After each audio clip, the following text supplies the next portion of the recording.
Hello? Hey, how y'all doing? I just want to give an update on this case. I know you guys remember about Brandon, right? So Brandon, that's the man right here. He's on the screen. Did you guys know? I have an update. Yes, baby. And it get real up here. Okay? This is Brandon. This is the same father that took his 2-day-old baby and tossed in the river, the Mississippi River, and took out the baby mama. But girl, guess what? I got some update for you. Yes, I do. He went to court. Remember, after he did all this, he confessed. He did it, right? Now, tell me why he backtracking, girl. Yeah, he's talking about, nah, he ain't do it. Who did it then?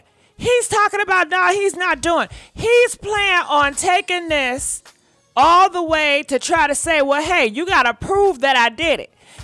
But we already got your recorder. Yeah. So I don't know what's going on, but girl, I got some other stuff to tell you. We got an interview of Danielle. You see that girl, Danielle? That's the baby mama that Brandon took out. You see that man on the screen? That's his name. His name is Brandon. Y'all should know his name. Brandon, I think it's Isabel, and that's Danielle. That is the young black woman he took out of here, and he took out his 2-day-old baby. And we got to talk about this. Now, Cousin Pastor, he's a YouTuber. He did an interview with Danielle Mom, and he did an interview with Brandon's girlfriend. Do you know Brandon got a girlfriend and a wife? Yeah, they say he is married. He's still married to his wife, and he got a son by his wife, okay?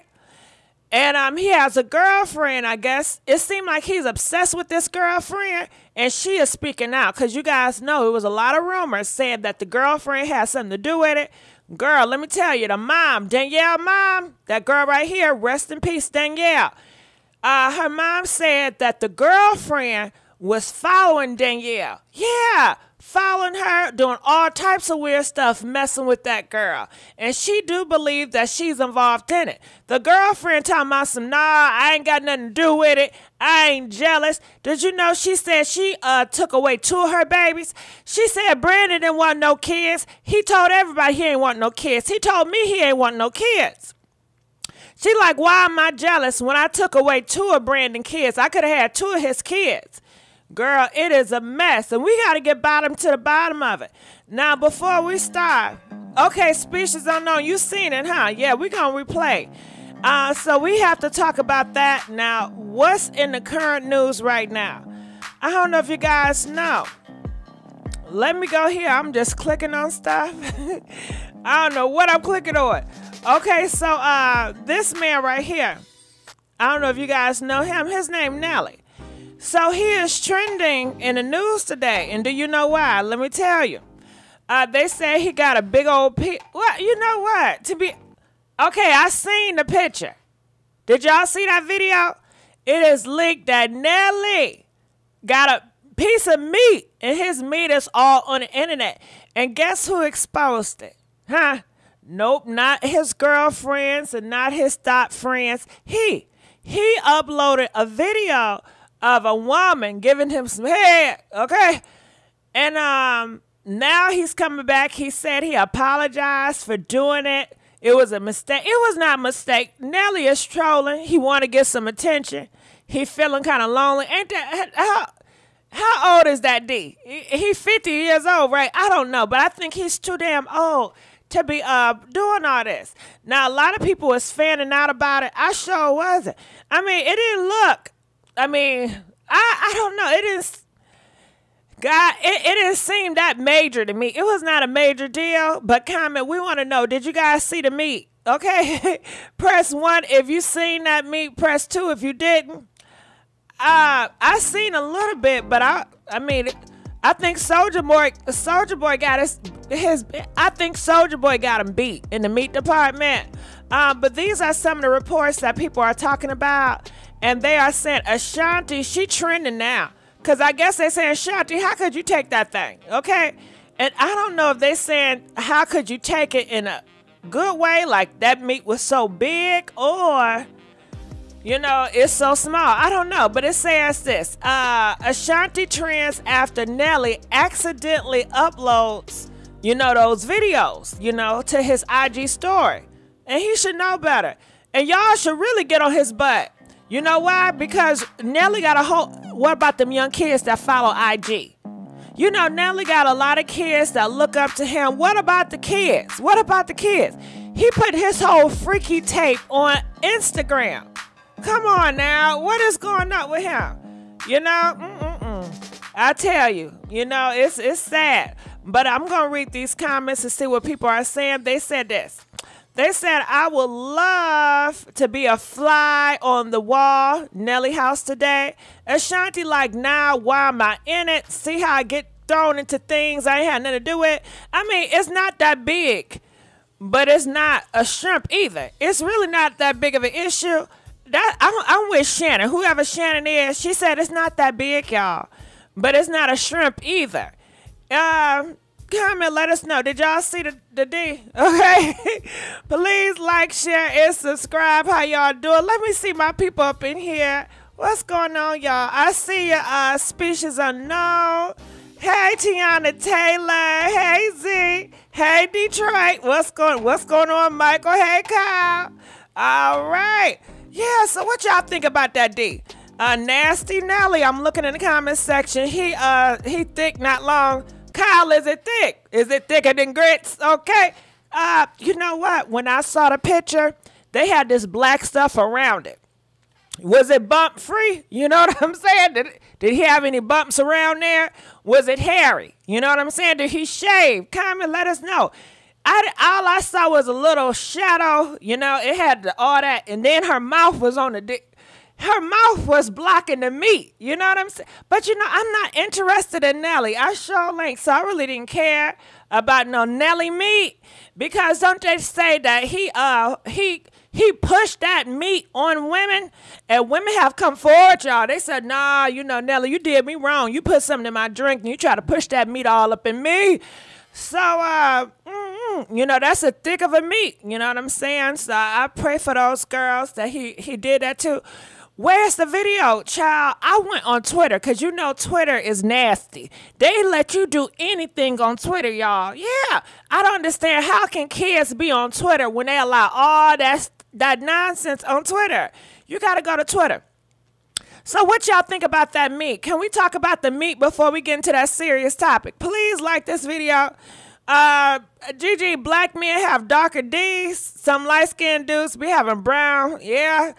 Yeah, okay, the meat was dark. Okay, ain't nothing wrong with dark meat. You know what I'm saying?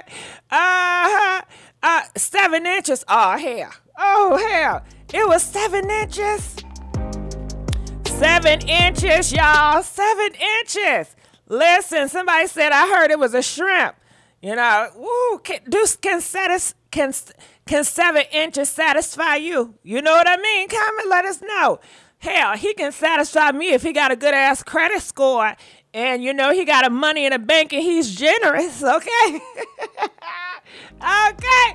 Comment, let us know. Can 7 inch satisfy you? Press 1. If you can be satisfied with 7 inches, press 2 if you ain't satisfied with 7 inch. The brother must gotta be mixed, right? He ain't all black, okay? If he got 7 inches, okay? Well, he mixed with some Asian, you know what I mean?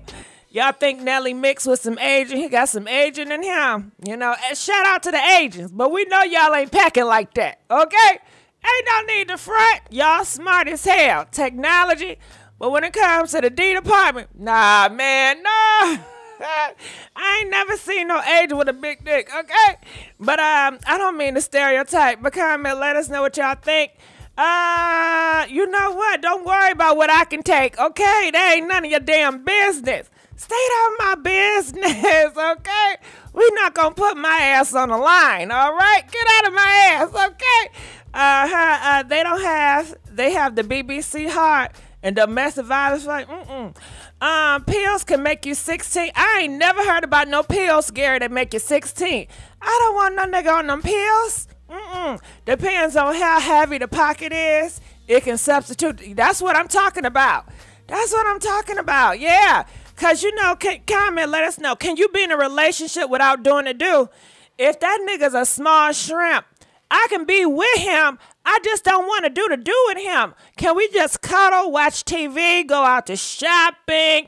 You know, we can. Do we got to kiss? You know what I'm noticing, y'all? I'm not that big of a kisser. You know, when I was younger, I used to be a kisser. But I don't like to kiss no more. Because people mouth be something everywhere. And I'm a warrior, and I think about the worst. So when a nigga try to kiss me, I be pushing his ass back like, where that mouth been? You know what I mean? I know, because, you know, niggas is freaky out here. They put that mouth on everything. You heard about that commercial. I put that shit on everything. They put their tongue and mouth on everything. I don't want it in my mouth. Hell nah. But comment, let us know what you guys think. Sorry for coughing. Let's give a big old thank you for Michael. Donated $5, said only 7. God damn, Nelly trying to choke me. 7 inches. Ooh, 7 inches.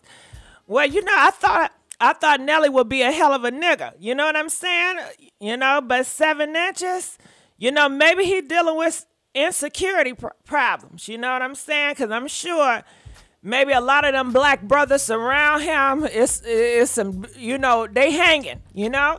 And I don't know if you guys know, but do y'all think, you know, straight men, do y'all think in the straight men department, when they go to the shower rooms, right? And they see all their other men friends, they D's hanging low. You know what I mean? I don't know. Let me stop. Do y'all think they be checking that shit out? You know what I mean? I don't know. But I just be wondering. They all up in the shower together. They see each other. You know, sometimes they play tag you it. You know how them straight men, they like to roll up that paper towel and slap their other straight men friends on the behind. And they like to tickle each other while they don't got no clothes on. Yeah, that's how they get down. I wonder, they be like, damn, nigga, you that dick hanging. You know what I mean? Why don't gotta hanging like that? You know what I'm saying? I'm saying, because, you know, they say that these men, they're very competitive, you know, with each other. And, you know, they compare each other. I wonder, do they be doing that? Oh, y'all say they do? I knew it.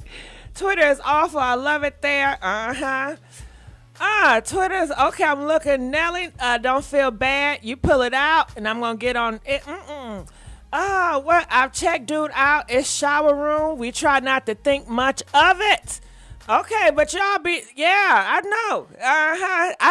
Cause, you know, hey, you know, shit. You know what I'm saying? Let me stop. Okay, lady. I don't know if you ever been to the gyms, but do you ever check out another woman's, you know, titties and be like, damn, she got a big ass, or damn, her titties look good? You know what I'm saying? It's not like you have an attraction for her. You just notice her titties and her behind and her body shape.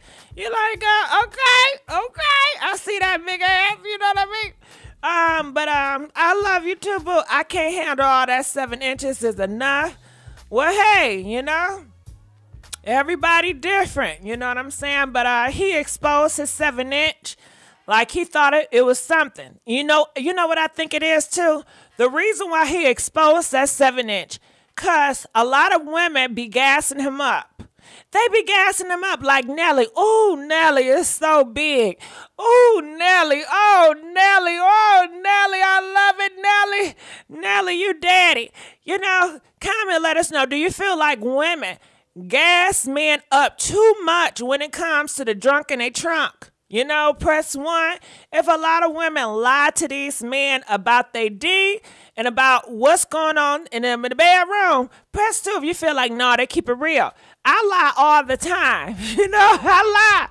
Listen, this shit wasn't good last night and I was lying as hell. You know, yes. Y'all, listen, last night, but you know what? Let me shut up, you know, but I know I lie. I sure do. Because why do I lie? Because you want to make them feel... You want to make them feel good. You know what I mean? You don't want to, you want to give them some confidence, give them some boosts, you know? Yeah, we like, oh my God, this is the best. This the best he ever had, nigga. Oh Lord. Oh, I can't take it no more. I can't take it no more. But you know what? That makes them get confident. And they like, dang. You see all these girls talking about I got a big old thing and they can't take it because it hurt. Listen, anytime I don't want to take it, I always like, oh my God, it's so big. I can't take it, Daddy. I can't. Can we wait till tomorrow? Can we wait till next week? It's too big. I be lying to them motherfucker. But, cause I don't want to fuck with them. That's why. But I think it gets them the confidence. They say, okay, I'm going to upload this. Yeah. And that's what he did. He uploaded it, listening to all. And you know, they say he liked to date Asian women. And, who else? Caucasian women, he liked to divest. So I'm sure, I don't know. You know, what's the average Caucasian meat? You know what I'm saying? Hey, comment, let us know. What is the average Caucasian meat? I don't know. I heard it's some white meat. They got some big white meats out there, but I don't know if it's a lot. You know what I'm saying? And I don't know what part of the world they come from. You know, the white men that got the big white meat. Is they like, do they got some Russian in them? Is it French meat? Okay. Is it British meat? Is it Viking meat? Is it Spain meat? What type of meat is it? You know, girl, and while we talking about meats, because that's why we talking about Nelly, talking about the meat. Girl, you know we can get the meat factory on. Did you know I was dating African men, girl? Yes, African over in the motherland where everything started, right? I think that was West Africa, girl, Nigeria, you know? And I was like, man, you get an African, they're going to be a hell of a nigga. Because it's a stereotype that, you know, if you get an African man, oh, he got a big mandingo, right? Girl, I got an African, and they lied to me. Listen, I was so damn disappointed. Listen. I was disappointed, y'all, you know, because he was such a gentleman. He was nice, and I was waiting. You know what I'm saying? I said, no need for me to check the meat. I know that nigga packing. He African. You know what I'm saying? He African. That motherfucker got a Wakanda in his pants. Girl, after a couple of months, we finally got to that point.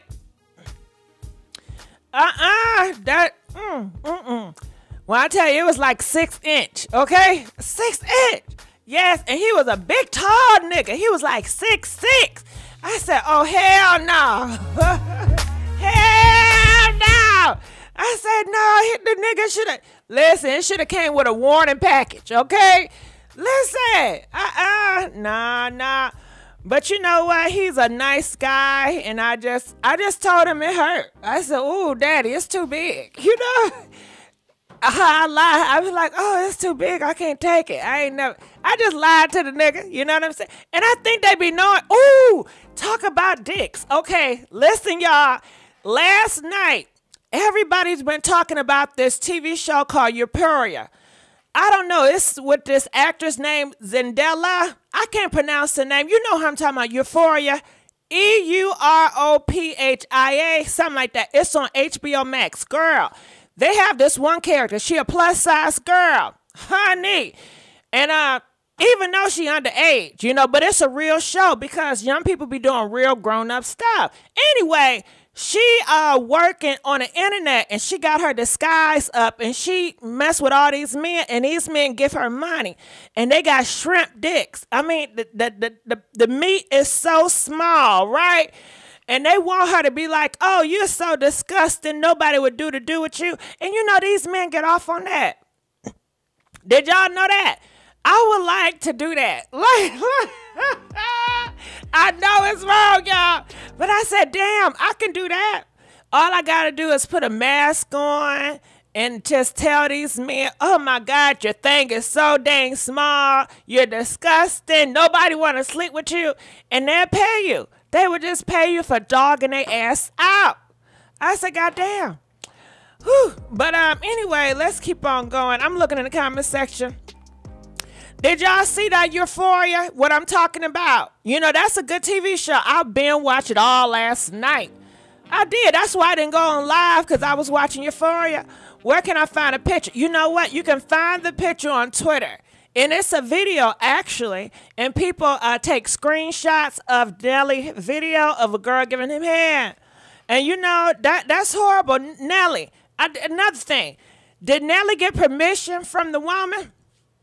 I don't think he got permission from the woman to upload that video. You know, and another thing. Please, y'all, don't be doing to do with these people while they videotaping y'all. I know it's a big thing. And let's be honest here. Did y'all let y'all boyfriends and y'all husband videotape y'all while y'all do the do? Let's be real. Press 5 if you allow your boyfriend to videotape you while you do the do. Press 10 if you never did that.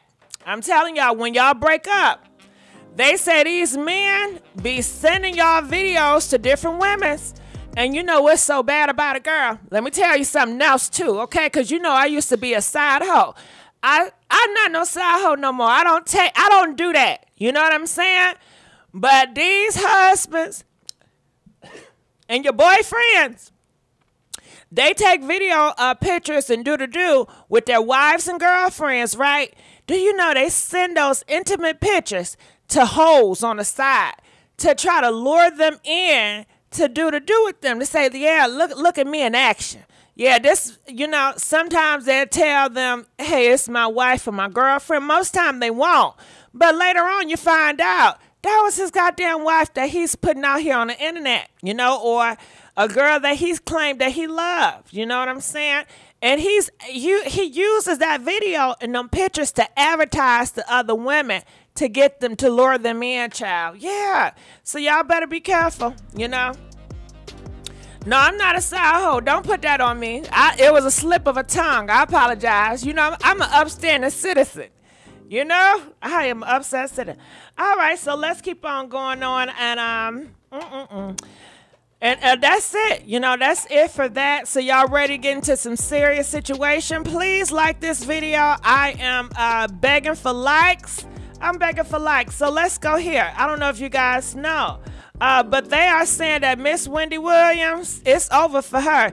And you know, it's sad. Wendy, I want to cuss your behind out. Do y'all mind if I cuss Wendy Williams out? They are saying, I got this video from my girlfriend, Chronicle Speaks. You know, she got a YouTube channel, child, and she exposed Wendy Williams is mad because this woman named Shirley Shepherd is going to take over her show. And you know what, Wendy? You did this.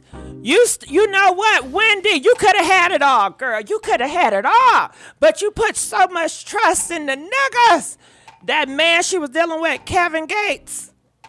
What's his name? Kevin Hunter? Some shit named Kevin. Lord. She got involved with Kevin. He done disrespected her. But first of all, Wendy, you knew he was disrespecting you and you allowed it. And that's the first thing. If a man disrespects you once, cut it off. You don't give him, well, you can disrespect me on Monday, Tuesday, and Wednesday, but not Friday and Saturday. That ain't, what? That sounds stupid as hell, okay? He gonna treat your ass like a dummy, okay? And he gonna play on you, and you get your heartstrings all in it. Baby, when I tell you, they say her career started spiraling down once Kevin, baby mama came out. Shout out to Tasha K, because they said Tasha K exposed all that. I wonder, do y'all think Wendy Williams still upset with Tasha K? Shit, I would be, motherfucker. You done exposed my whole goddamn business out here in these streets. Child, they said she went to smoking and drinking and doing that sugar boogers, and ain't been right since. Now they said, I guess, I don't know if it's a girlfriend or not, but it's a new black lady. Her name's Shirley Shepherd. She's been on the show. They said the ratings been real good with her ass on the show. They don't even miss Wendy no more. And you know the network, they all about that money, that paper. They don't care about Wendy. What, you thought they really cared about you? You don't care about them and they don't care about you. You're a means to an end. This is a system. They a pimp and you a hoe. You get what I mean? And that's what y'all got to look at it like. You know what I'm saying? This big corporation networks, they're pimps. And they have hoes. Wendy was a top hoe. Yeah. Yeah, she can work the streets. But now we got a new hoe. Her name is Shara, and she's working the streets. Wendy, she's out sick. So now they're going to have Shara Shepherd as their top bottom hoe.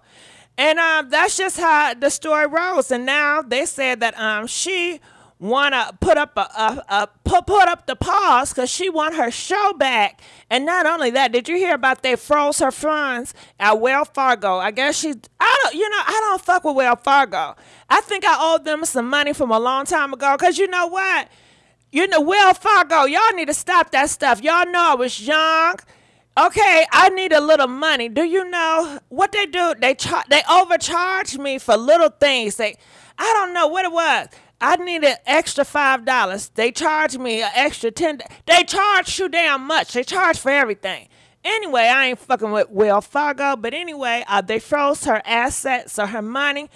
And they said the reason why they froze it because she got mental issues upstairs. And she mad as hell. She said there's so many millions of dollars in the bank.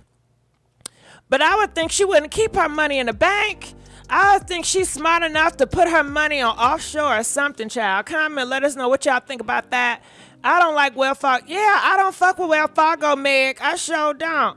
Okay, Wendy Williams, I'm looking at y'all comment section. That's robbery. Yeah, it is. That's robbery. Wells Fargo is not the place to go. I don't fuck with them. So that is it with Wendy Williams. I'll look in her comment section. I usually don't look in the comment section to see what people are saying over here. They are saying, I only watch when Cheryl is hosting. She's been a good stand-in. Cheryl, I have not been able to watch the show, but I think she's a great person.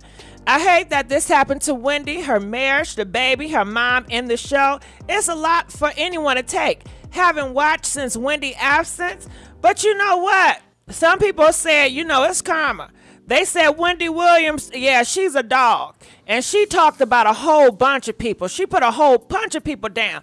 And look how your story is ending, Wendy. Your story is ending very tragic. And you will always be remembered as a tragic ending. Even though she talked, and see, that's what we talk about now. I don't want to go out like Wendy. Do y'all think most gossip people gonna have a bad ending because they gossip about people? You know what I mean? Listen, hey, look, I don't want that shit. Do I think about it? Hell yeah, because karma is real. You sitting up here, you talking about people business and stuff. You don't think that shit gonna come back and get your ass one day or another? But I don't do stuff like Wendy. I don't have a bad intention. I don't want to hurt anybody, So I say, nah, me and Wendy, we different. I don't even care for, you know who I like? I'm like a Ellen. You know what I'm saying? Ellen, well, hell, didn't Ellen have a bad ending too? Didn't they say Ellen got canceled? Because I don't know what she was doing, but she was doing something horrible. But all these folks, you got to be more careful. All right, well, let's continue on. Y'all ready to get to this Brandon situation? Hold on, I need a beat for that. All right, so let's get to this Brandon situation. Let's get to the nits and gritties of this. You guys know what's going on here. This is Brandon. I need some damn water. You know you have that stuff that come up. Nah, that sound nasty. Okay, anyway.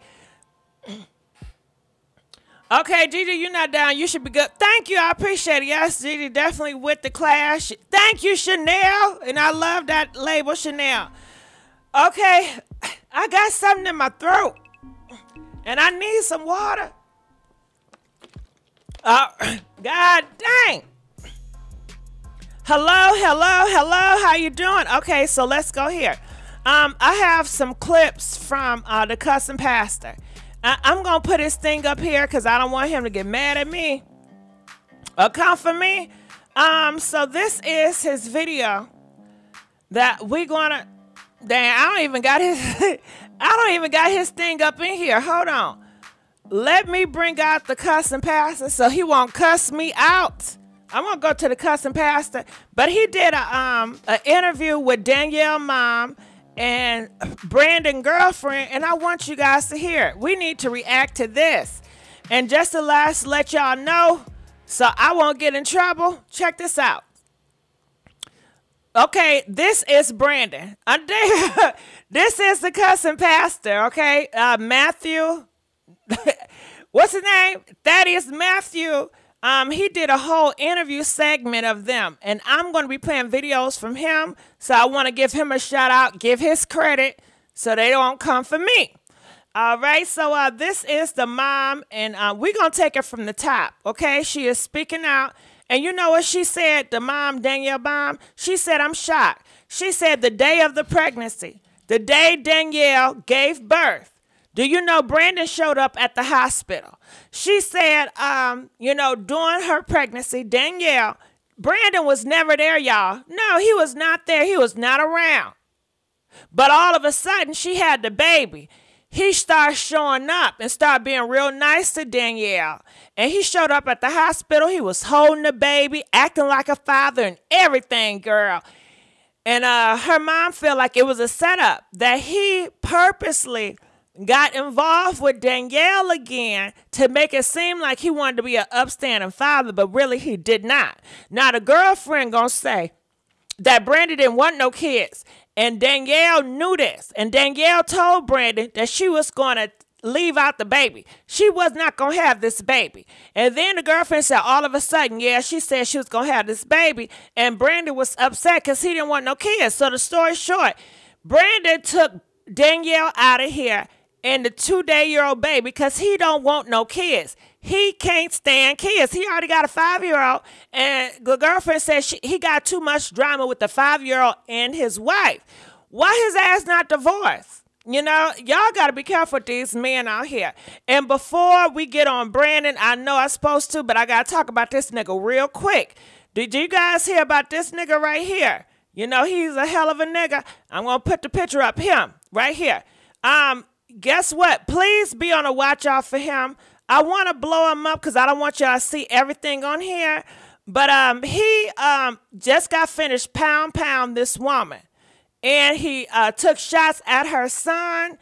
And hopefully it's sad. This happened in Birmingham. Let me tell you with him. It's a case of rejection. Okay? And you would think, you know, he got some sense. He got dreads. Maybe he's in touch with Jamaican side. I don't know.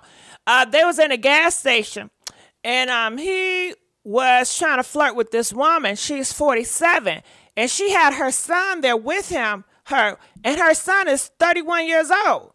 You would think a 31-year-old and a 47, you kind of safe because you got your son, he in his 30s. So this man followed her outside. The 47-year-old mom and the 31-year-old son, they was going to the car, and she did not want to take his number. Do you know that man said, I'm going to take you out of here, and he pulled out his pow and popped the mom. She's gone, rest in peace. And he popped the son, but the son still survived. So y'all really got to be careful with these niggas, and this just happened not too long ago.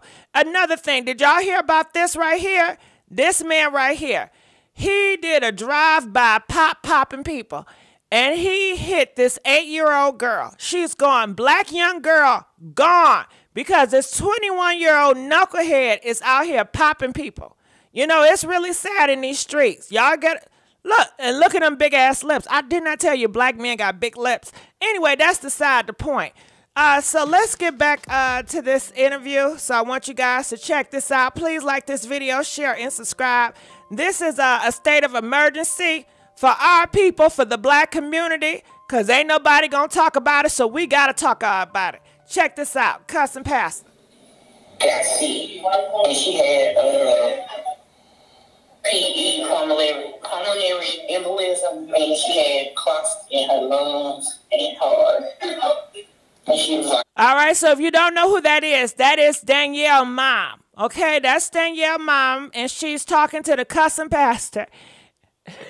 And she's telling you guys what Danielle had in her body. I will fast forward certain stuff. in and out of the hospital, just going, for the breathing treatments, blood thinners. She was on 2 shots a day to keep, to be able to be up and get around. I just begged her to quit. Has she living with you? Yes. Okay. He never came to my house. I never met him. Okay, that's a big sign. Danielle Mom said Brandon never came to her house. She never met him. When I tell you, young girls, please introduce who y'all sleeping with to y'all parents. Parents, please get to know who your child's sleeping with. You know, I think that's a problem. Some comment, let us know. Do you think it's important for you as your parent to, do y'all think, listen, and I'm a hypocrite, because shit, my mama don't know who all been in my bed, you know what I mean? But I think it's important that she does know, you know? But comment, let us know. Do y'all think it's just too much? The people you sleep with, do you think your parents should know who they are? Press 5 if you feel like your parents should know who you sleeping with. Press 10 if you feel like, nah, that's too much. Parents don't need to know who you sleeping with. Hell, yes, they do. Especially if you having a baby. You know, if you're dating them and the mom says she never even met this man. The first time she seen this man was in court. Because once they had the court thing, she said, I had to see him. I got to see who took my baby. I got to look him in the eyes and see him for myself. That's the first time. Can y'all believe that? She never even met this man. That's something. You never met him. Huh? You said you never met him. No, I never met him. I never met him because, you know, my kids know how I am. If I get a feeling, I'm going to tell you, this is not working out. You need to leave him alone. He's not welcome in my home. So she got me what I was going to say. So, okay, so the mom said this. Danielle knew not to bring him around the house. She said that Danielle knew that I guess he was a no good nigga, and her mom was not going to play that. Her mom not going to want those type of niggas in the house and around her, you know? So, what do y'all think about that? Do y'all think it would have helped the situation if Brandon would have had a relationship with Danielle mom? Or do you think it would have made it worse? I'm thinking this. If Brandon would have knew the mom, okay, for a good side, maybe she could have talked him out of it. You know, say, you know, or maybe he would have had more pity and be like, nah, that, you know, she's a good, well, hell, that's not going to work either. What am I? That's just excuse, because we just saw that other man. Remember that other man was just on the live, and he took out his baby mama, and then he took his stuff out. But what did he say? He said that she has good parents, that his son is going to have good grandparents, which he was referring to his ex-girlfriend, the girl that he took out. So he knew and had a relationship with the grandparents. And he still took their daughter out. So that ain't going to start shit, you know. And I guess for the bad thing, maybe Brandon would have took out the mama too. You know, you just never know. But leave these niggas alone. You know, I think that's the point of it too. But comment, let us know what you guys think about this. had you ever told her your feelings about her relationship with this guy, with Brandon? Yeah, because she didn't find out he was married at first. She found out a little later. But they weren't. All right, so that's another thing. This man was married. He was married, messing with Danielle. Okay, Danielle and her mom said she did not know he was married. But that's the thing again. We have callers. They tell you ladies, when y'all talking to these men, get a full name. Get their first name, middle name, and last name, and get their date of birth. Look them up. Run their stuff. Comment, let us know. Do you feel like if a man getting inside of you, you doing a do with a man, you trust him in some type of form, you should know his full first name and his date of birth before he getting inside you. Press 20 if you feel like, yes, get his name and his date of birth before y'all do the do. Or do you feel 25? It's too much. It's too much, you know? But if she would have got that name, date of birth, looked at some research, she would have found out a little bit more about this man that she decided to do the do raw with. You know, go raw dogging with. So let's go. Yeah, but they're still legally married. And I said, you know, and she said they were still, you know, legally married. And for And when she left the house the other night. And she had just had the baby. Why do you think she left? Honestly, I honestly think she left now. Just to go, because, it was his birthday, and he had been begging for to see the baby after she left the house. She said he was begging. Okay, so that's the thing. People want to know, Danielle, you have a 2-day-old baby. Why would you go into the hospital? Because rumor was she was going to the hospital with a 2-day-old baby. Who does that, right? Come to find out, the mom said right there. She said she believes the boyfriend, or not the boyfriend, the baby daddy, Brandon, the man on the screen, it was his birthday, y'all. Oh, my God. It was his birthday. Don't it sound like a ritual? It was his birthday. And he was begging her, please, I want to see my baby. Please, I want to see my newborn. I want us to get better at a better place. I want to be a father. I want us to have some type of community. A father need to be in a home. A father need to raise. That's my baby. And Danielle, because she's so nice, naive, and gullible, she was like, okay, I can meet you. Even though she told her mom she was going to the hospital. I don't know. I think that was a lie. She was really going to see that nigga. But she didn't want to tell her mom she was going to see that nigga because she knew what her mom would have probably said. So people said it's strange. Why would you go to the hospital, child? A nighttime going to the hospital? Come to find out she was going to see that nigga Brandon. And he was going to take her out of here. She didn't know. He was luring her out. He lured her out to this neighborhood to see the baby. So she met him to show him the baby, or he can spend time with the baby on his birthday, child. And that's when he took her out, pow, pow. And he took the baby and threw the baby in the Mississippi River, girl. Okay? Now, all of a sudden, he coming back talking about some he ain't do it. He talking about he ain't guilty, child. Yeah. He talking about I'm not guilty. What the hell? And that's just messed up because, that have to do with the government and the lawyers in this America. Because I'm sure somebody talked to him in the head and said, well, you know what? We can try to get you off. Because you know how in America, you ain't guilty till they can prove it. If they can't prove it, then he going to go off. He going to walk. Even though we know he did it. But in America, it does not matter. You have to prove it. And that's what's messed up. To keep the baby, and I told her, I said, it's not a good idea for him to be with their baby right now. She's not even see-through, so. Okay. I told her that. So do you think it was about the fact that it was his birthday and he told her he wanted to see the baby, but he knew he wasn't welcome at your house? Right. At that point, Danielle, I don't know how long ago she actually even got that. Because she had been talking to him. I can honestly say my daughter only went to work and came home. Okay. She was in my house every day at about 6:30 or 7. And she never left till the next morning when she had to go back to work.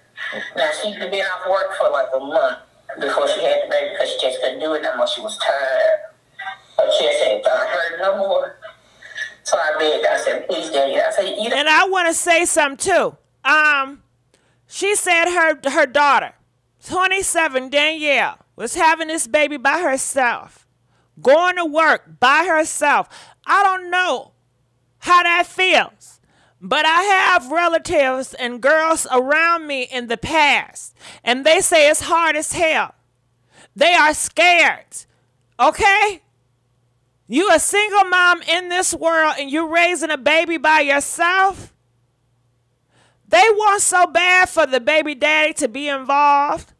Even some girls I know don't even want to be with the baby daddy, but they're being with their baby daddy for the sake of their child, for the sake of their son, for the sake of their daughter, because they don't want to raise their baby alone. Even though they don't want to be with him, they know it's a bad situation, but they figure I'm doing it for my kids. It's not about me.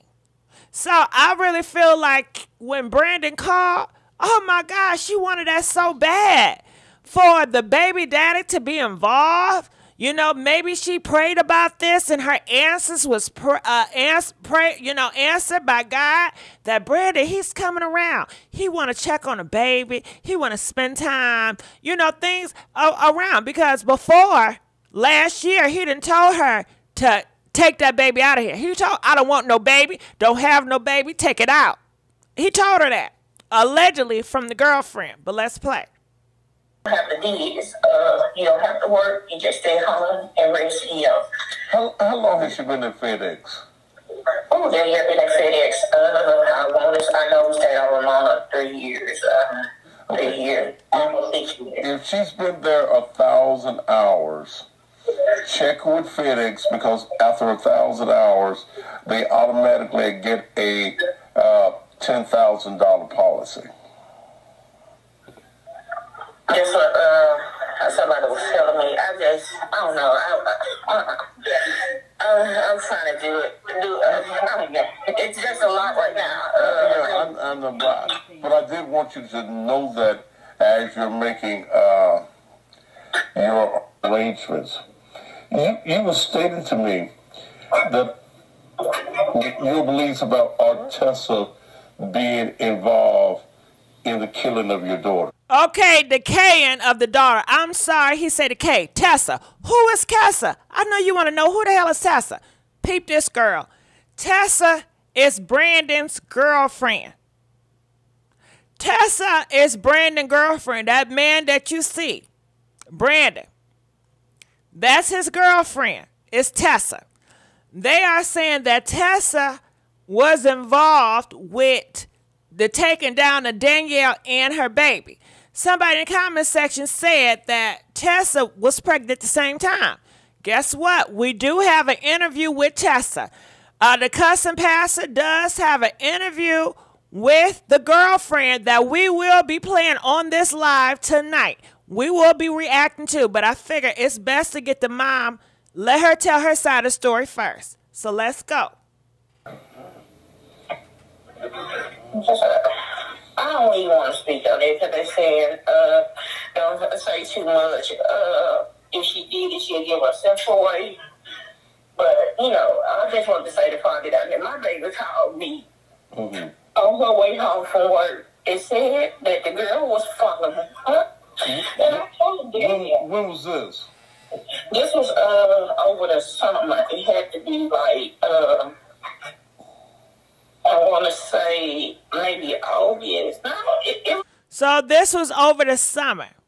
This is the girlfriend. You know, Tessa is the girlfriend. The wife, I'm assuming, is not involved with Brandon. Only when it comes to her son. Why they haven't got a divorce, I have no idea. But she said this girlfriend of his, Tessa, who he's involved with now, was following her in the summertime, messing with Danielle, the girl that's R.I.P. Check this out. It was between August and September. Yes, ma'am. And she said, maybe what now? She was like, Mom, this crazy girl followed me. And I was like, who is the girl? She said her name, but it was so long ago, it was her. She said she followed her and she said she was coming out. She said she was getting ready to turn on the street. And she looked at her rear view. She was behind her. Okay. So she kept going, and she drove on the precinct lot. I told her to go ahead and go in the precinct and let them know what's going on. Danielle was, I don't know, Danielle was just nervous. She was like, Mama, she left. I'm coming home. She came home, but like I told her, I said, she doing this now. You just need to go ahead and get it let the police know so they know what's going on. Danielle is real quiet. And that's the only thing I hate about her. She thinks she can handle anything on her own. And like I told her, everything is not meant for you to take on. You need help. You know, you let me know. You tell me. And I'm going to help you the best way I can. But I can honestly say, my baby never left the house after she got home. So I know they wanted no relationship. Or they were spending time together. She never went anywhere. And she said he had a girlfriend and that she wasn't studying. But all of a sudden, like a couple of weeks before she's here, you in love, you want to spend time, you want to be there for your baby. She plotted it. Okay. I told you. That man did not want Danielle. But as soon as she had that baby, then he started being around and he tried to love bomb her, but it was a fake love bomb and it didn't last long.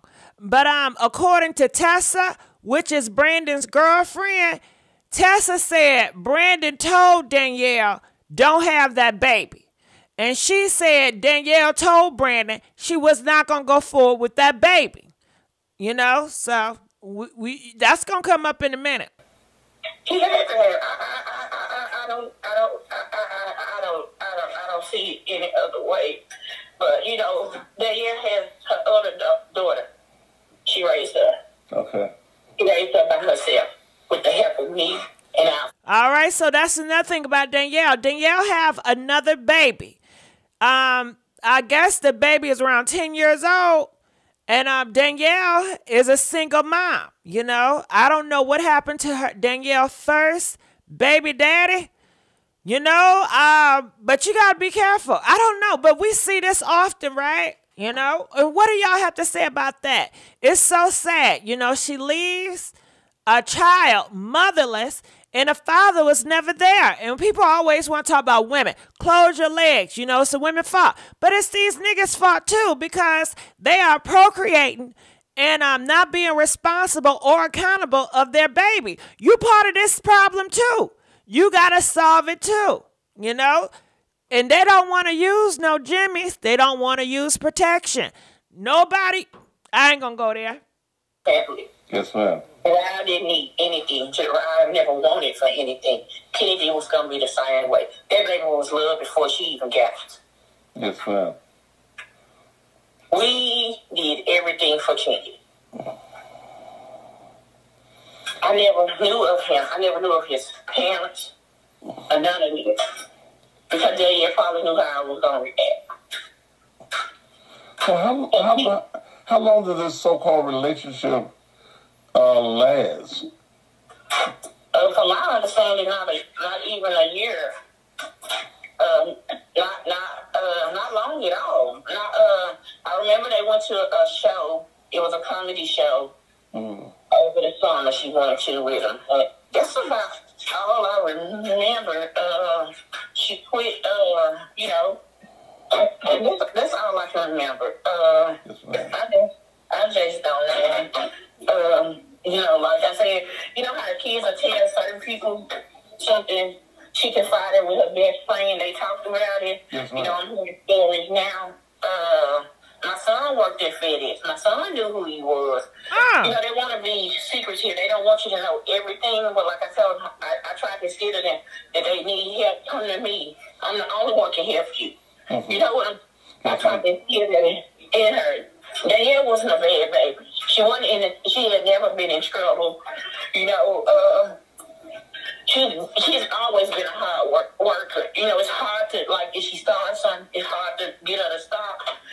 And that's why I had to tell her when she got sick, you just need to slow down and take care of you. And she like, Mom, I got it. And she just kept going. But that last month, she stopped doing anything. And, you know, I got to spend all this time with her. We spent a lot of time together. That last month, you know, me, her, Jariah got to start seeing her more that last month. Because, like, she was working sometimes from, like, she was going into work at 6, 7 in the morning. Sometimes she want to get home at 6, 7 in the evening. And, you know, she's tired. She wanted to lay down. She'll eat a little. You know, some days you have to make her eat. But that's how tired she is. And then we found out she was sick. And that just broke me. But I really wanted her to quit working right then. You know, quit working and just stay home then. But she's like, I got it, Mama. I got to take care of my baby. You know, I got to make sure they have everything they need. And like I told her, I said, we got to, you know, just rest and rest your nerves. You know what I'm saying? Just stay home. But she continued to work. And like I said, the last December, the end of November, that was it. She couldn't work anymore. All she did was lay down. Lay down, watch TV, play with her nieces and nephews and the kids. Mm-hmm. So, you know, I guess that was a sign because, they were all over her last month.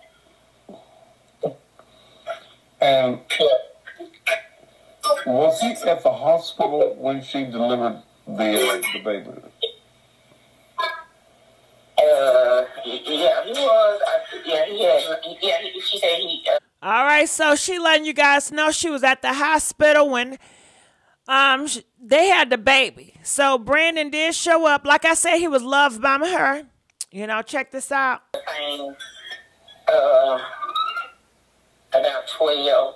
I think it was around 12. He made it to the hospital, and he was up there until she left.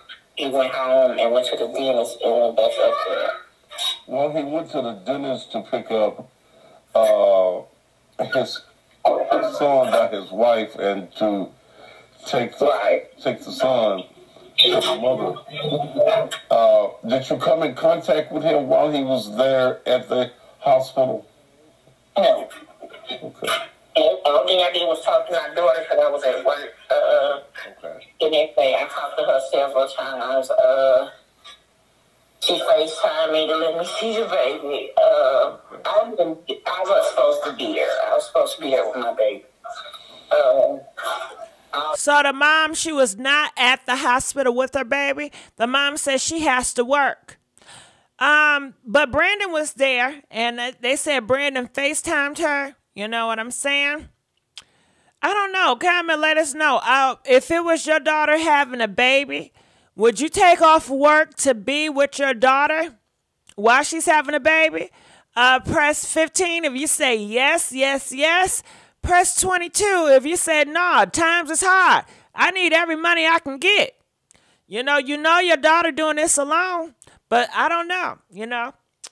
But she said she should have been there. I was supposed to be there.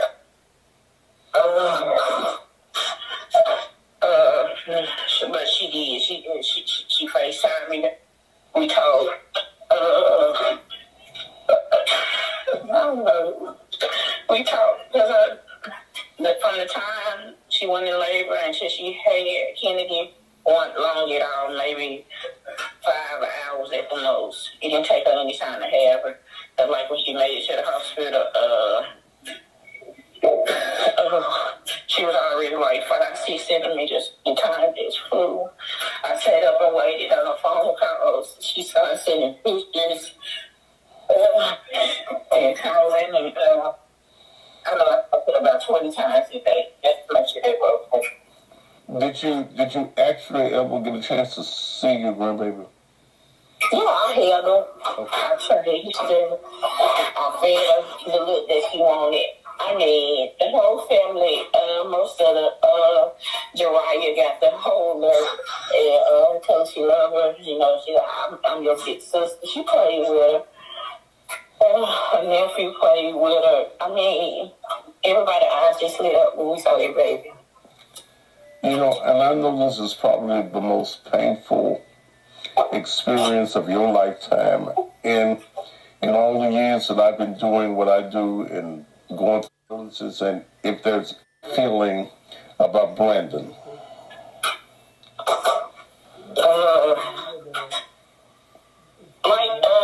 When she said she didn't mess with him, I asked her, how's everything going? She was like, Mom, I'm not with him. So after that, like this second month, it had to be like July, August, I want to say July, August. And I was happy. She was home. She was happy. She was, happy. She was doing what she's supposed to be doing. Her only concern at that point was just that new. She just saying that the time when Danielle said she not messing with Brandon no more, She said her daughter was happy when she was not involved with Brandon. And she was happy for her daughter that she not dealing with that nigga no more. Because she done told her daughter to leave that nigga alone. That nigga ain't no good. But the daughter... In the dryer. I got she sent me a text message and said, Mom, look what the doctors found. Laugh out loud. And I got to see my grandbaby. Okay. And I was like, I said, her head is so big. Okay.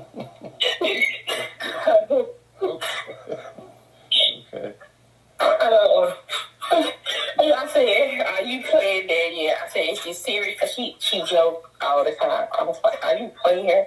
Are you serious? I said, you don't wait almost 10 years to have another baby? She's like, yeah.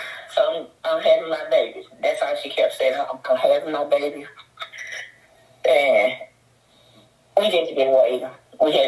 I had been buying her so much stuff, we getting ready, getting blankets, pajamas, socks, headbands, hats, gloves. That baby. I was just waiting for the to come home.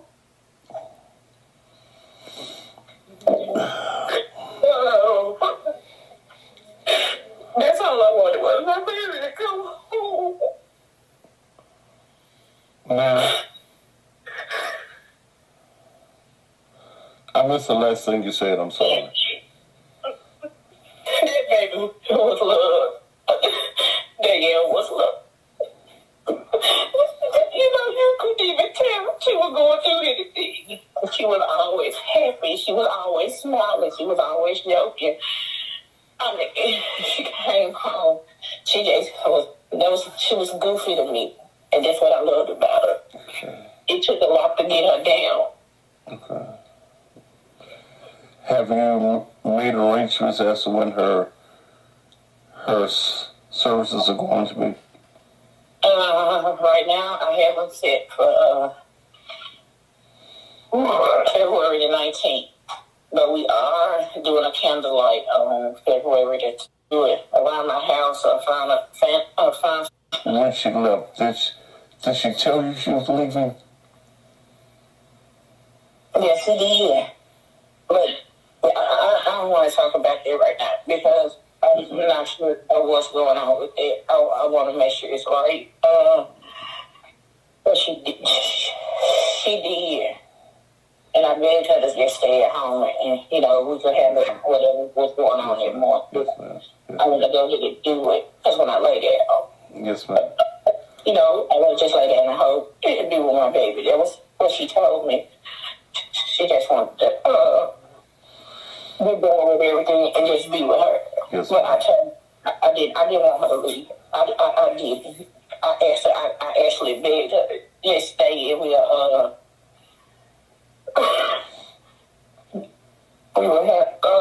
having it. Could I just ride with him? She was like, Mom, I'm okay. He's gonna meet me. This was the last time her daughter told her, I'm leaving. They on the phone. The daughter said, I'm leaving.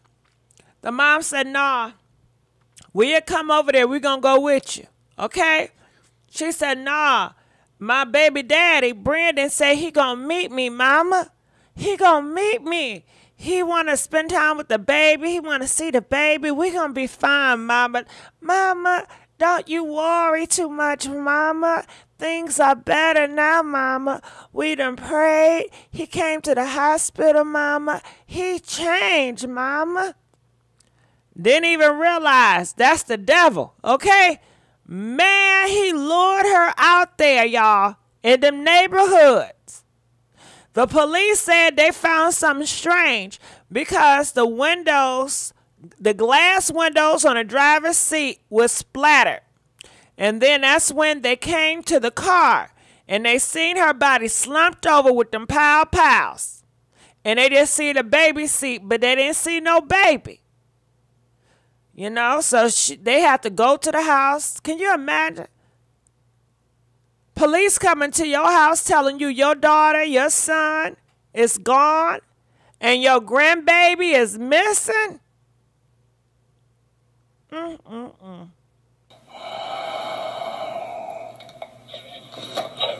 And that's what I did. I called her. That was the last time I heard my baby voice was 7:36 p.m.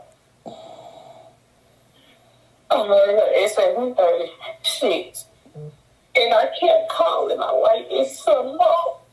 And the police showed up at my house. And that was it. That's all I remember. I talked to them and they left. And they came back. And they asked for Danielle's information. I knew it. It was so wrong.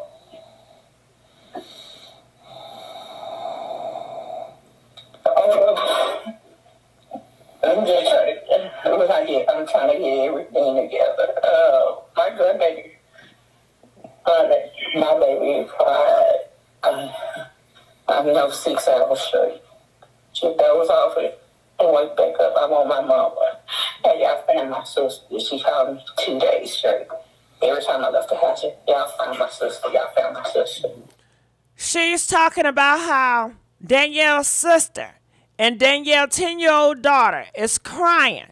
The 10-year-old daughter is just crying, I want my mama, I want my mama, I want my mama. Man, at 10-year-old, you lose your mom, the only parent.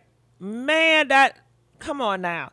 And these niggas, they have no regard for the 10-year-old, the future, the family. What was it for, Brandon? And yes, Brandon is still alive. He did not take himself out of here. And he went to the courts and he told everything when they first arrested him then, right? Now, all of a sudden, he talking about he ain't do it. Now he's talking about y'all got to prove it. Prove that I did it first. Yeah, that's what he's doing now up in jail. I don't know what lawyer or government been in his ear.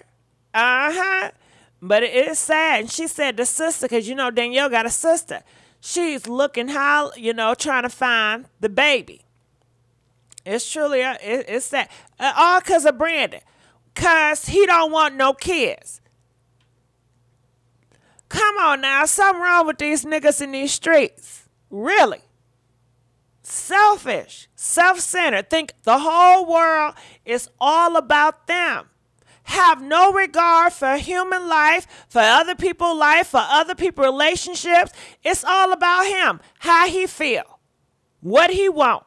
Entitled, selfish men. Entitled, selfish men is very dangerous. They'll take you out. They don't care. He seems like, I mean, she's strong for to be her age. She is so strong. You know, she carries a picture of her Danielle. When she goes, she's like, Mom, and she's like, Nana, I'm beautiful. And she's like, my mama was beautiful. And I said, yeah, y'all both are. I said, y'all still beautiful. Y'all are. And she holds that picture. I see people in the comment section. They said, I thought he took himself out of here. That was not Brandon. You thinking about the other black man, the other young black man, the 26-year-old that took himself out of here after he took out the 23-year-old baby mama in front of their 2-year-old child. You know, these situations are happening often, y'all. You know what I'm saying? And nobody cares. She got the pictures of Kennedy. She loves those pictures. Ooh, she like, now just make me a shirt with my baby on it.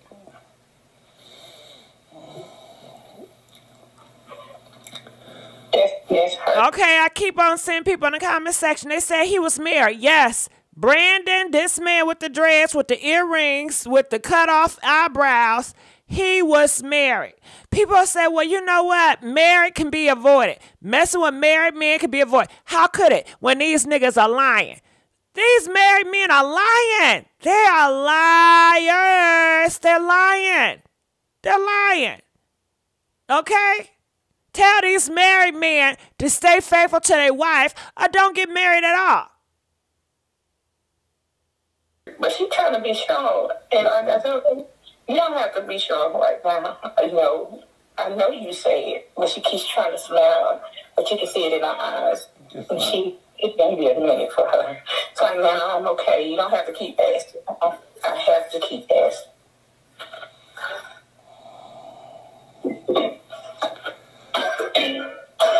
Miss Campbell, excuse me, Miss Campbell, I'm going to cut this short. I can hear that Brandon was not by himself when this incident took place. Like I said, now I'm going to tell it all. All of it's going to come out. Yes, ma'am. Yes, ma'am.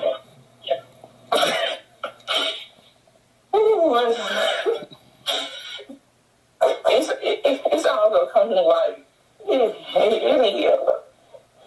I can't close my eyes without seeing my baby. And I still haven't seen her since that happened.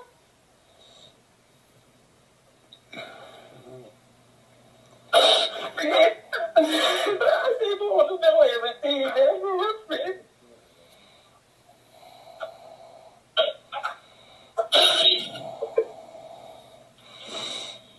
Okay.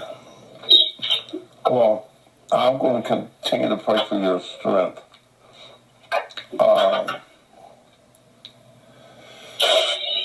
And I know someone telling you to be strong right now is not even a statement that anyone should be making to you and telling you not to. All right, so let's go on to the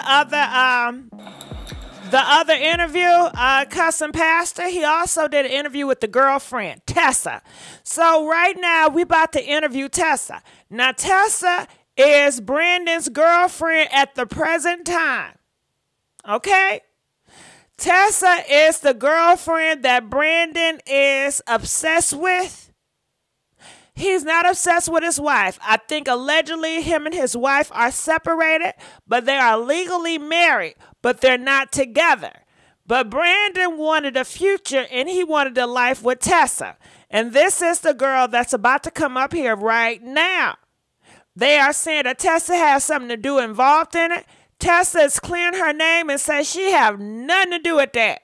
Please like this video. We are begging for likes on this topic. This particular incident, when was the last time that you saw Brandon? The last time I saw Brandon was the night the officers got involved. So is this, what is this, Tuesday night or Wednesday night? Tuesday. And when you saw him Tuesday night, I have a question. Is there any way that you can remove that, knowing that the detectives have seen this? The detectives have seen what? The post that you made with my address and your address is your mom's address is no secret. I know it's not a secret, but as far as the post, the detectives have seen it. And what about the detectives seeing it? They know where you live, don't they? Yeah, they do. So, I mean, so what are you talking about? I don't know. From what I'm getting right now, as in talking to them, they're asking, is there any way that you can speak to them? Well, they know how to reach me if they want to call me. Okay. Tessa, I see people asking questions about Tessa, the girlfriend. Tessa says she does not have any babies by Brandon. She said, girl, Brandon don't want no babies. Do you know I took out 2 babies of Brandon's? She said, yeah, I've been pregnant a lot of times by Brandon. And I took away the pregnancy every time because I know Brandon don't want no kids. And she said, I guess she don't want no kids either. So they don't mind doing a do raw, but when she get pregnant, they just take away the baby. They have your number? Yeah, everybody has my number, ma'am. Okay. And the detectives can't ask me to take anything down because it's no crime in having an address up. Your address is not a secret. An address is not a secret. The methods like gas and water couldn't send you no bill, could they? I get what you're saying, sir. Okay. Now let's go back to what we were talking about. Right. When you saw him on Tuesday night, what was the purpose of seeing him? Were you all still dating? No, we wasn't. We have been broken up for 2 weeks. Okay. So not no long time. Y'all have been broken up for 2 weeks, and the reason that you all had broken up was what? Dealing with, just he has a lot of things going on, and I felt, me personally, I could not deal with everything that came with him. I already have a daughter myself, you know, and she sound like she dealing with some bull crap, don't it? Don't it sound like she a bull crap? First of all, y'all broke up 2 weeks before he took out Danielle. And the reason why y'all broke up, because you say he got too much baggage going on. And the first thing you come out your mouth and say, I already got a daughter. So that let us know right there, maybe you had an issue with him having a newborn.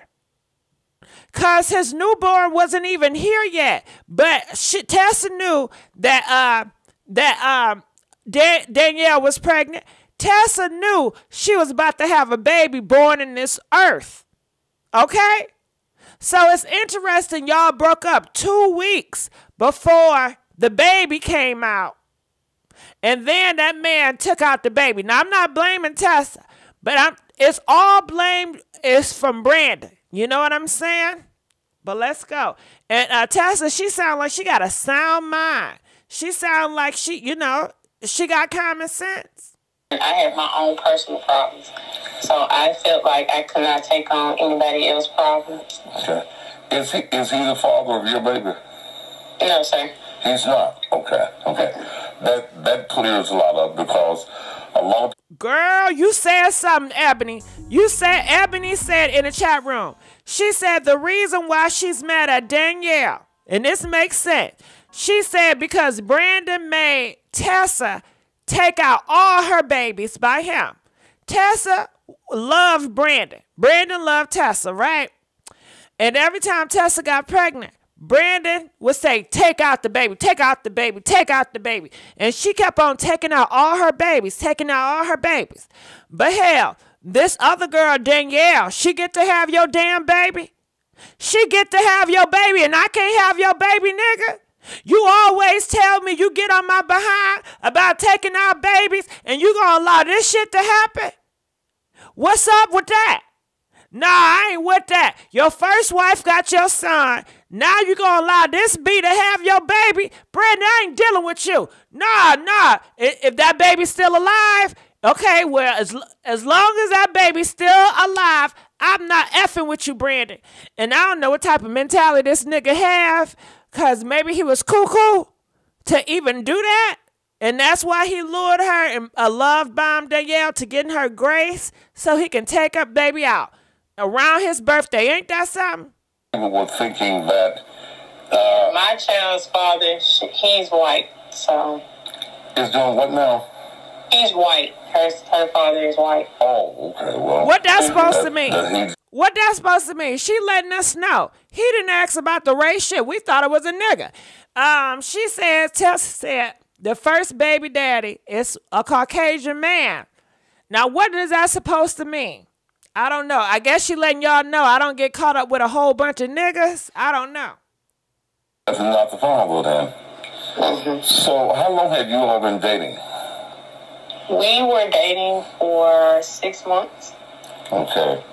So this is a recent relationship. Mm-hmm. Okay. So when you saw him Tuesday night, what was the conversation about? I didn't fully, well, the conversation was out of anger, because He was already at my house before I even returned back home. Okay. Why was he at your house? Or your parents' house? Yeah, he was going to come over at 6, but he never came. So it was like hours in between the conversation. I left it alone, and then when I texted him back, he informed me that he dropped his son off. And the conversation was just regular. He dropped what son off? The newborn baby? No, he has a 5-year-old son. He has a 5-year-old. Okay. So the 5-year-old was dropped off, he says, at where? Around 7. Okay. At the mother of that child? Who's the mother of that child? Who's the mother of that child? His legal wife, which is Zaria.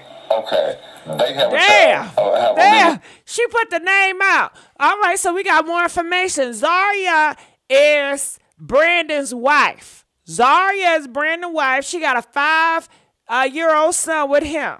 Okay? Tessa don't have no sons or no kids by Brandon, but she the girlfriend. And Danielle was the mistress that he took out of here, and he took out the 2-day-old baby. Let's go. Child as well. Okay. So he had dropped the child off, and why was he coming to your house? He was coming to my house to talk to me and my mother. He has been reaching out to my mom for the past week or so to talk to her. About what? I guess about me and him. So do you think he was in love with you? Yes. I'm guessing from just how he was. Girl, you know he was in love with you. What type of nigga just want to sit up and talk to your mom about y'all relationship? It seemed like he was obsessed with this Tessa. Comment, let us know why she playing dumb. She playing stupid. You know what I'm saying? Tell me something. I don't know, I guess. You know that man would do anything for you, Tessa. And knowing that he knew that I didn't want to deal with his problems anymore, and he knows that Okay, he know I don't want to deal with his problems. What are his problems? His problems is that baby. His problems is that newborn. And I guess the newborn name is Kennedy. That was the problem, is Kennedy. She said he knew I didn't want to deal with them problems. That's the problem, is the baby. Because besides the baby, him and Danielle don't got nothing in common. Danielle and Brandon don't have nothing else in common except for that baby. That was the problem. And he probably wanted to take out the baby only. But he figured, hell, I can't take out this baby only, so I'm going to take your ass out, Danielle. And I don't know, do you think at the situation he wanted to take the baby? And when Danielle realized he wanted to take her baby and do something foul, she started to do something. I don't know if she called or she tried to put up a fight with him, or she said some things. And he said, well, I got to take this girl out, and took her out. Or he probably said, hey, I'm going to have to take her out anyway to get to this baby. But his main goal was the baby. It was not Danielle. I don't believe his main goal was Danielle. You know, it was the baby. And he knew that Danielle was going to protect that baby, whatever. So he said, I'm going to take your ass out of here. But did he think this through? Did he come out? Brandon done got him all upstairs. But let's keep going. I couldn't understand you. He knew what now? He knew that I didn't want to deal with his problems. And he knew that I was going to go about my life regardless. Does that mean that he knew that you didn't want to deal with the fact that he had Danielle pregnant? No, it was just him having family issues, him having court issues with his first child. I was already fully aware that he was having a baby with her. So what? But Tessa, you can't get it over on me. Do you realize every time she talks about the baby? Okay, cousin Pastor said, yeah, the problem was Danielle's baby, Kennedy. And she tried to backtrack. Nah, it wasn't that. He was having problems with his first wife, with his kid. It's always a kid with her. It's always a child with her. Yeah, I noticed that. So it was the baby. It was the baby. Even though she'll probably try to lie, say it wasn't to cover her face, she got a problem with them kids. What was your feeling? What was your My feeling? Yeah, what was your feeling? So are you saying that before you got involved with him, you knew that Danielle was pregnant? Okay. So you didn't feel some kind of way about it? Not exactly. As it started to her getting close to having a baby, I had mixed emotions, and I felt like I told him, I feel like you should, be by yourself. You're having 2 children. I don't feel like you need to be with anybody right now because that baby is fresh. You don't know how you would feel about her after having a baby, so you might want to be with her. So I'd rather give you the option instead of us dating. I don't want nothing, to go on having, dealing with 2 double lives. You know what I'm saying? So I just giving him the opportunity to try to patch things up with her. Did he ever say to you how he felt about Danielle and her having a baby? Yeah. What did he say? He was just basically stating that, because at the time, before me and him confirmed on being boyfriend and girlfriend, it was just a triangle of him, her, and me. And I just felt like it was too much at the time. So I started talking to her for about a month or so. And he came back around. He explained it to me and saying that he doesn't want to deal with her. He doesn't see her like that. And she had said that as well. So a month after that, we started dating. He showed me the conversation between her and him saying he's not ready for another child. And she said, okay. And that she was supposedly was going to have an abortion. Months down into our relationship, she came back out saying that that is his baby. So he showed you a text messages or something of that sort that stated that they had a conversation about an abortion? Yes, sir. And that he didn't want the baby? Yes. Okay. He told you point blank at some point that he did not want a baby by Danielle. Excuse me, repeat that? I said he told you in your all's conversations that he did not want a baby by Danielle. He didn't want a baby in general because that's where everybody also. Unknown caller. Somebody calling me. That's the cussing pastor. Give it up for the cussing pastor. We got some more. He funny. He funny. Shout out. This is the cussing pastor interview. He got some technical differences. We got. See me in the middle of a goddamn. Why the fuck your stupid ass? He always cussing somebody out. He funny. The baby carriage was found close to Stacy, where your parents live. Did you see him at all the morning? No, sir. My thing was, I was at home whole day anyway up until 10 o'clock, 10:50, I want to say, because my cousin, she does my nails, so I didn't have any money on Cash App, so all my money in cash. Let me just stop this. Nah, don't stop it, Pastor. You motherfuckers don't have no respect. Pastor, for don't what do I'm it. Doing. Hold on. Getting information you ain't gonna get no way. Okay. He had to cuss him out for a minute. He talking to his people. That child. Who's the mother of that child? Who's the mother of that child? His legal wife, which is Zaria. Okay. They have a child, have a legal child as well. Okay. So he had dropped the child off, and why was he coming to your house? He was coming to my house to talk to me and my mother. He has been reaching out to my mom. Okay, we heard that. So you didn't feel some kind of way about it? Not exactly. I'm gonna fast forward. Yeah. What did he say? He was just basically stating that, you know, because at the time, before me and him confirmed on being boyfriend and girlfriend, it was just a triangle of him, her, and me. And I just felt like it was too much at the time. So I started talking to her for about a month or so. And he came back around. He explained it to me. And saying that he doesn't want to deal with her. He doesn't see her like that. And she had said that as well. So a month after that, we started dating. He showed me the conversation between her and him, saying he's not ready for another child. And she said, okay.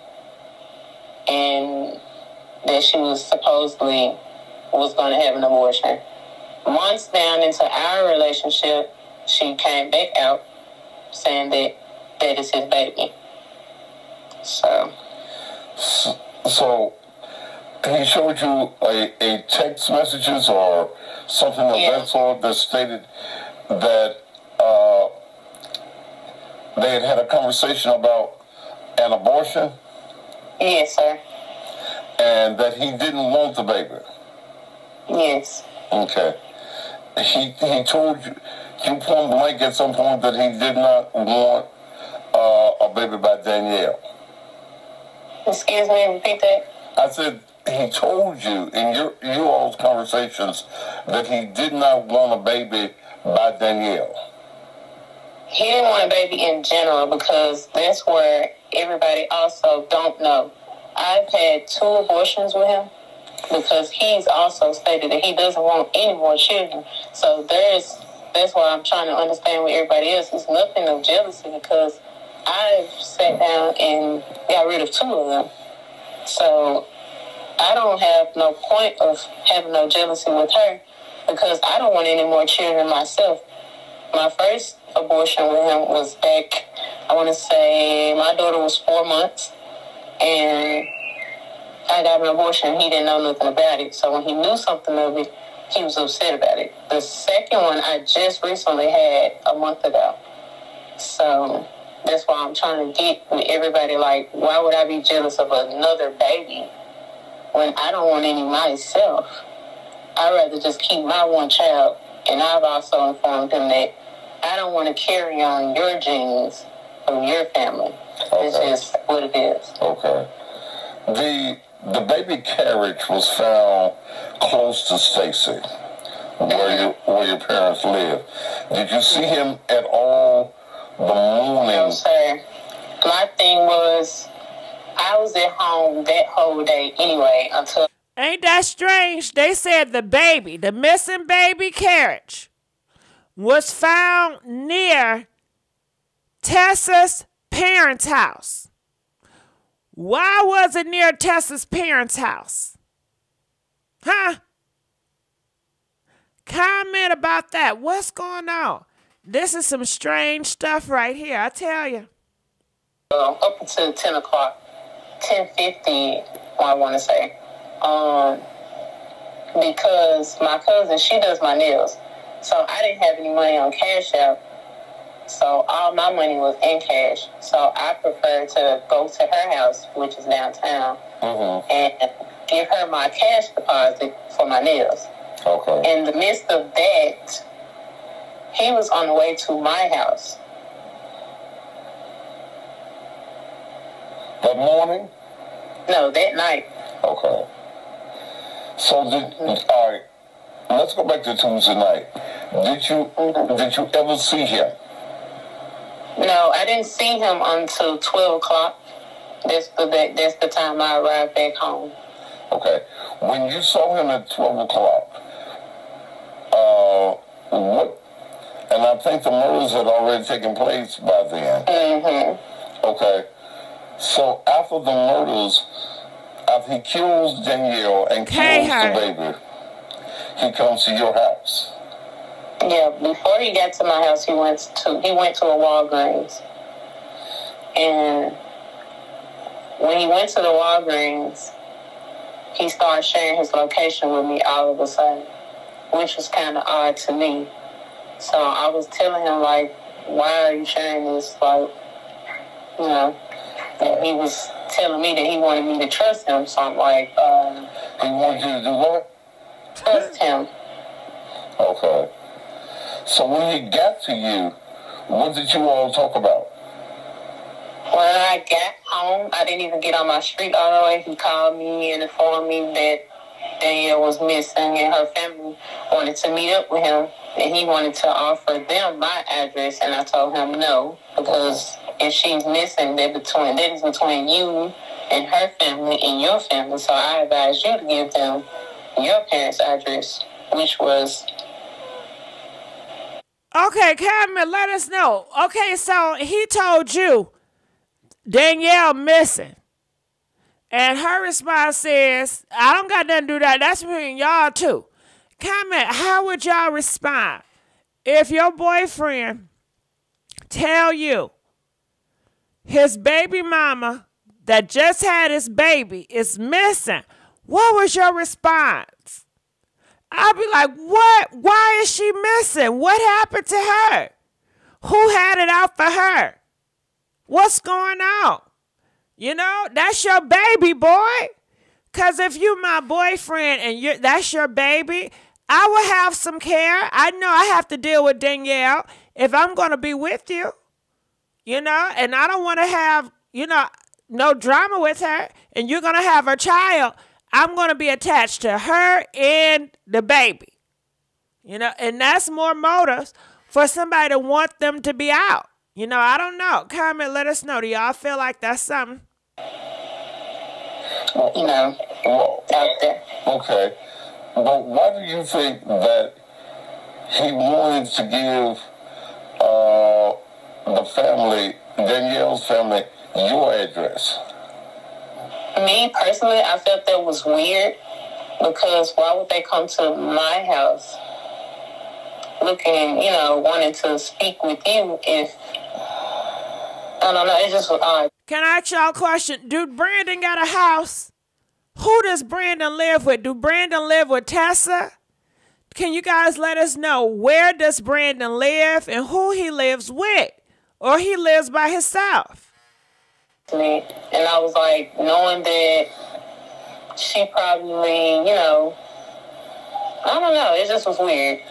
So I was like, I don't want nothing to, you know, I don't know what's going on and why they want to meet you. And then if they was to come to my house and they looking for you in a whole nother approach or something else going on, then it means that's on me and my family. Okay. And we have nothing to do with that. So I don't know, you know, I don't know what they're looking for you to be exact. So I'd rather it be safer for them to go to your family house. So whatever issue y'all have or what y'all need to discuss, that'll be at your house and not mine. Did you all ever meet face-to-face Tuesday night? We only met when he discussed that they called him and said that she was missing. Did he ever admit to you what he had done? So he did meet with her. Ain't that strange? Brandon felt a safe space with Tessa after he got finished taking Danielle out and taking out his own baby. This man felt comfortable going to his girlfriend's house and meeting up with her.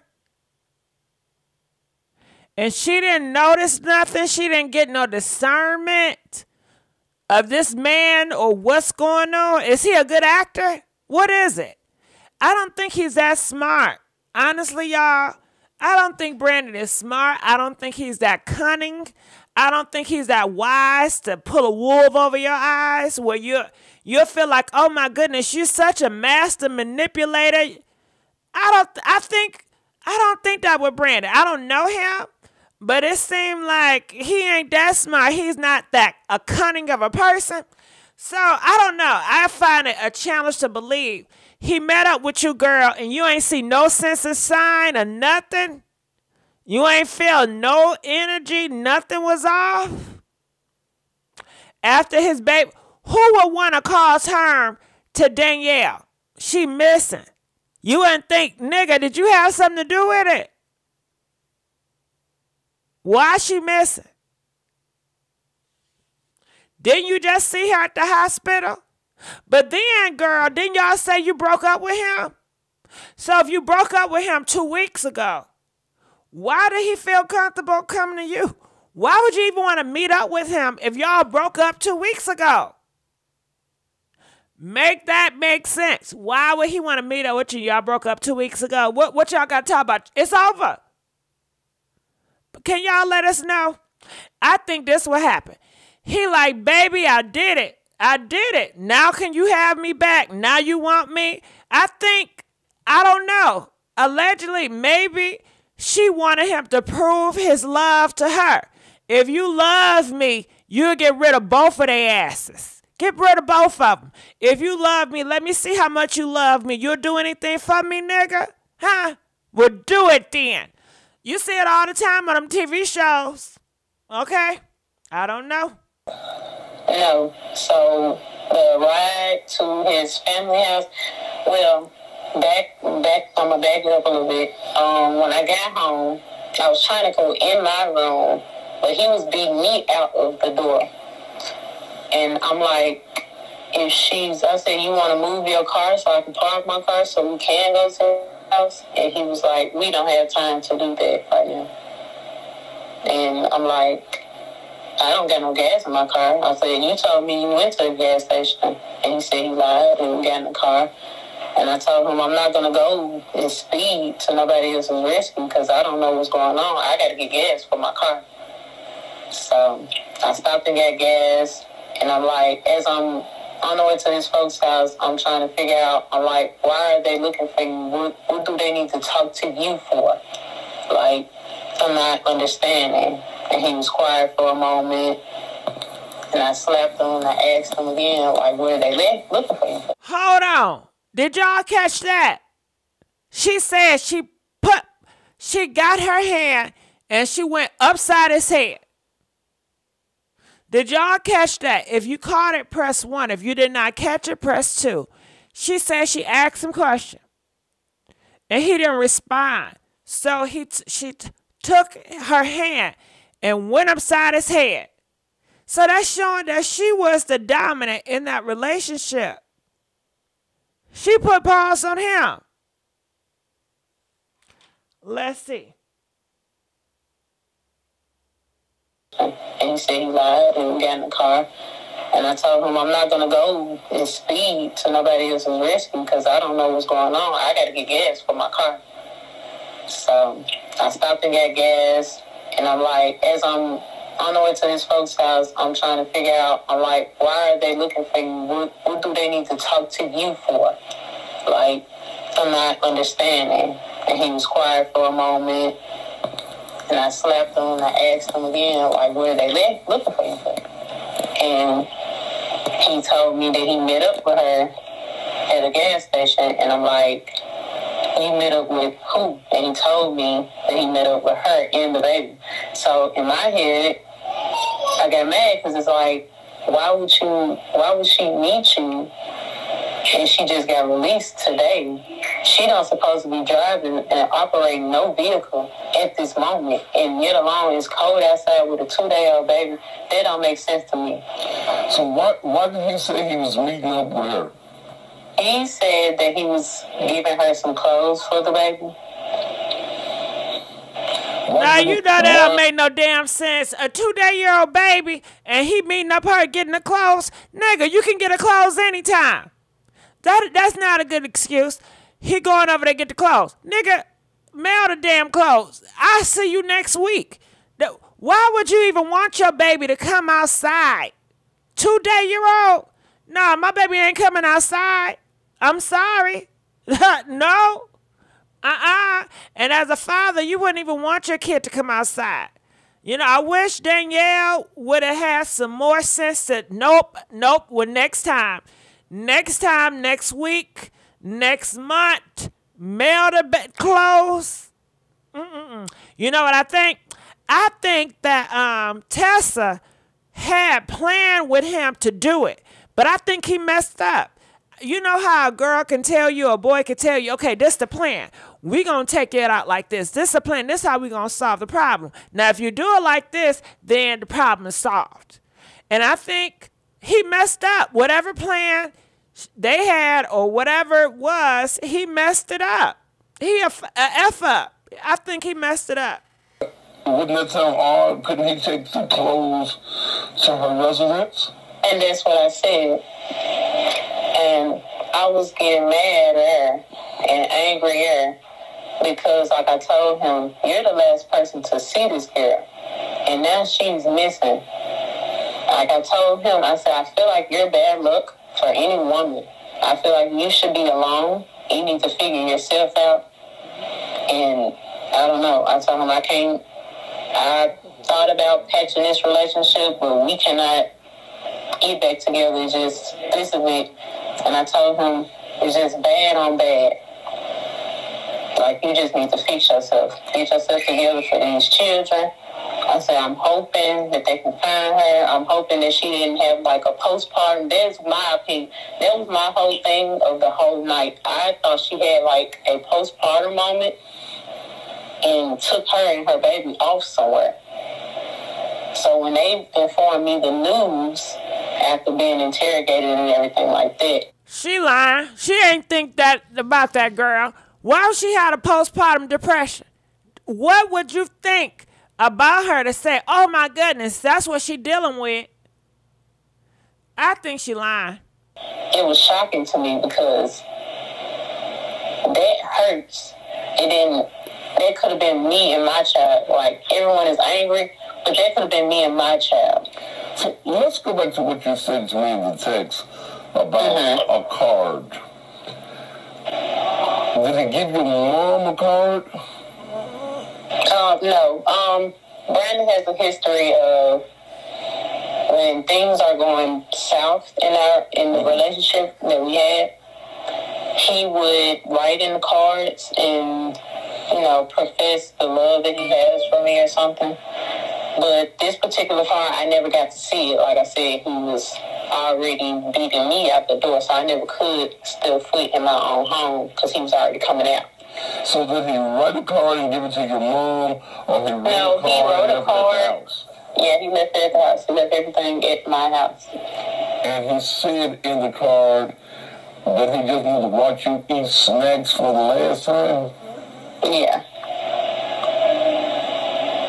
So, and at this particular point, the murders had already taken place, and he knew that he probably would never see you again. I'm guessing that's probably it. Had he ever been violent with you? No. Not to be exact. He's had moments where he would say something, but I would never take it as serious because I knew I could protect myself with him because I've had history of physical with him before. So yeah, he done went upside your head and you went upside with him. So you see how Tessa moved. He said, have Brandon ever put pause on you? And what her response? No, not really. We had situations. She said, I know how to defend myself with Brandon. I know how to tame that beast. Yeah, I control Brandon. I know how to tame that wild animal. I control him. We have situations, we get into it. But she don't identify that as, abuse. Because she even just told you. She went upside his head. She went upside his face. And I bet you if you ask her, have you ever put paws on Brandon? She'll tell you no. Well, I don't call it. That's just how we are. They are toxic. This is a whole nother Ari situation. You know how Ari Fletcher like to put paws on her men? And they tussle and wrestle? Yeah, Tessa gives me very much Ari Fletcher type tease. Comment, let us know. Arrested or you've called police before? No. Okay. But you've had history of having to protect yourself from him. It was nothing where it was serious, like as far as him wanting to put his hands on me. But he's had But I've never seen him in that way. And when they said that he confessed to that, it was so shocking. And I haven't had any sleep, sir. Because it's still in my head, like, how could you? Child, she been sleeping. She sound like she well rested. Do she sound tired? Do she sound delirious? She sound like she just got finished drinking her coffee and she relaxed and she is unbothered. You don't sound tired. You don't sound delirious. But she said she been up all day. She ain't been able to sleep. Sit here and do this. It's like I've been sitting and thinking, and it's all trying to make sense. But I just hate that it was him. And I really honestly hate that it had to come to this type of thing. It's still shocking to me because even when he went to his parents' house and he told them the same thing,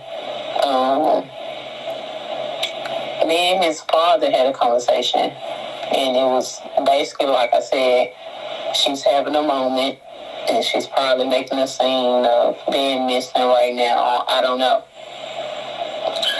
But I never. So she said her and Brandon's father had talked about it. And they said that Danielle, yeah, she's probably doing this on purpose. You know, she want attention from Brandon. This is clout chasing. You know, she just trying to make a scene. That's what they was thinking about this girl. Y'all know Brandon ain't got them all. Come on now. To take out his baby? You can't tell me y'all ain't see no signs that man don't got them all. How reckless he is. I never thought that, like I said, I never thought he would do something like this. And my mom never thought of that also because of how he wrote in the card. Like she said, it was kind of odd of how he was talking in the card. I never got to see it. So she gave the card to the detectives. Yes, they had a search warrant for my house, in my room. They had to go in there and get things out my room that he had in my room. What did they get out of your room? They got the card. He bought me some snacks, I'm guessing. Roses. And I guess the slides he had on. Time out. He got you snacks and roses and slippers. Didn't she say they broke up 2 weeks ago? 2 weeks before Danielle had the baby. They broke up. Now why in the hell you still got the nigga roses?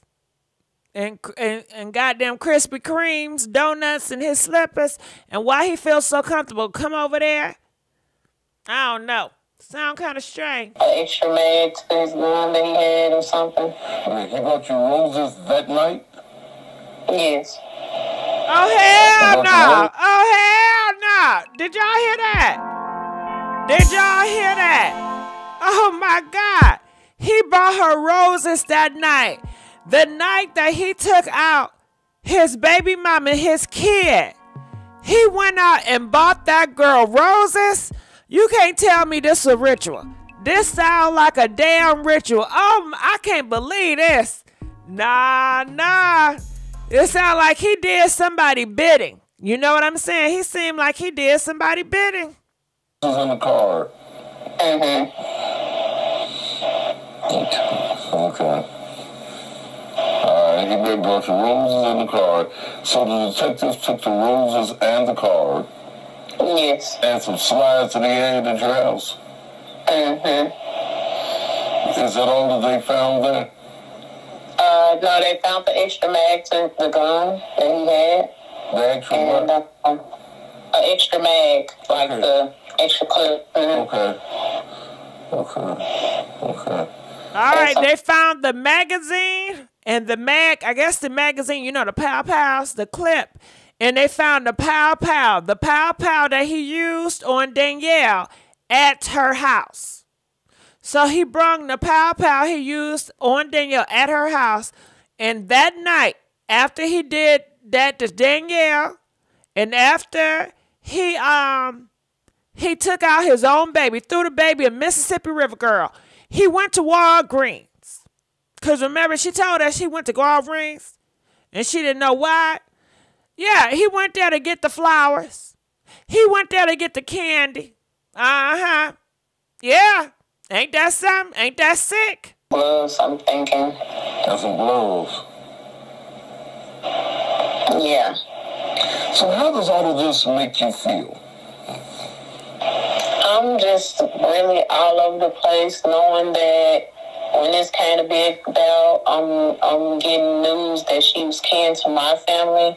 I'm getting news that her family is upset with me. People are saying that I've had motives in this. Everything is just overwhelming to me, because I feel like if he could do that and have a normal conversation after he's done it, and go shopping and go home and shower and everything like that, it's no telling what else he could have been capable of. I didn't think far as that with him, because he never gave off that energy of being a person like that.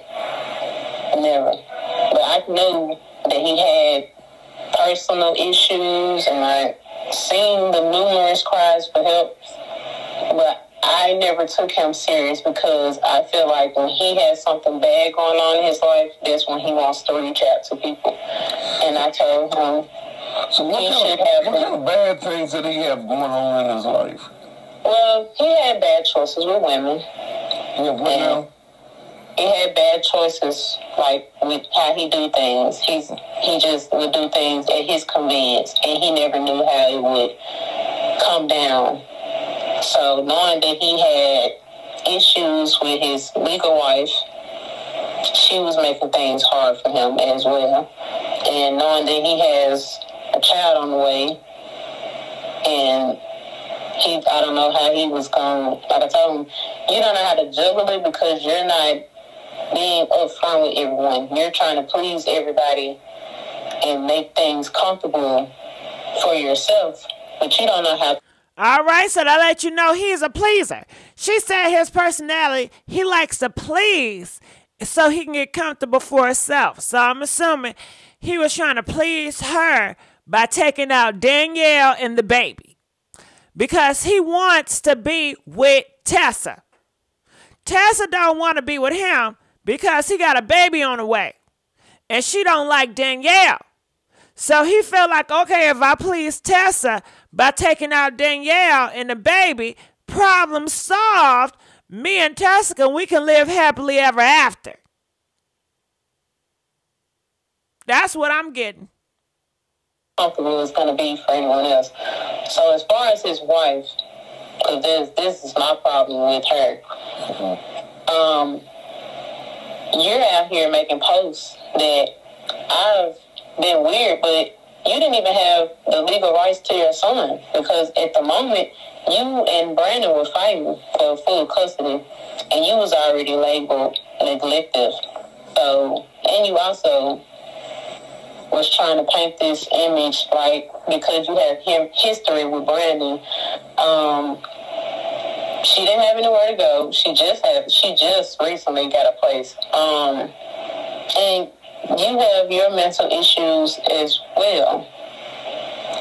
So for you to, I mean, what kind of mental issues are you saying that the wife had? she had a moment.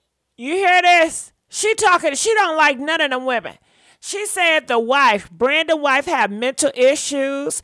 Girl, she ain't got a place to stay. Girl, she ain't a good mom. Yeah, if Brandon messed with mental issue people, most likely, don't you think he got mental issues too? Don't mental issues attract mental issues, which is what? A toxic relationship. They all toxic as hell. You in that bunch too, Tessa. Tessa thinks she better than everybody else, but she is not. She is just like everybody else in that whole web of circle. Because she found out that me and him were still together after she tried to put this plot where to tell me about Danielle being pregnant, and I already had knew about Danielle being pregnant. She just didn't know. So it was a shock to her So she wanted to fight in court to get full custody because she did not want the child of Danielle's to be around her son. Okay. So for her to say, hold on. Okay, so is that what y'all doing in the black community? I thought black people supposed to be coming together.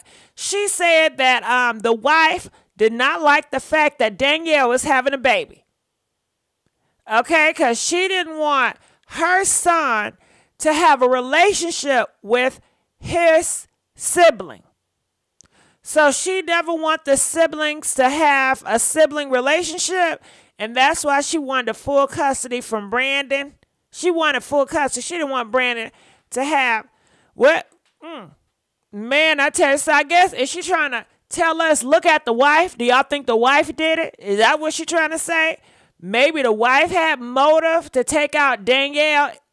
Man, we know Brandon did it. Stop. She want us to think about that. Brandon did it now. That I was making threats to Danielle. I think that's the other way around. That she was doing the threats because she did not want her to keep the baby. Now, I knew there was nothing I could do. How do you know that she didn't want Danielle to keep the baby? She told me. She ended up reaching out to me. Me and her had a conversation. She also met up with Danielle and had a conversation with Danielle to get her into having an abortion. I don't think it was nothing like threats because they was face to face.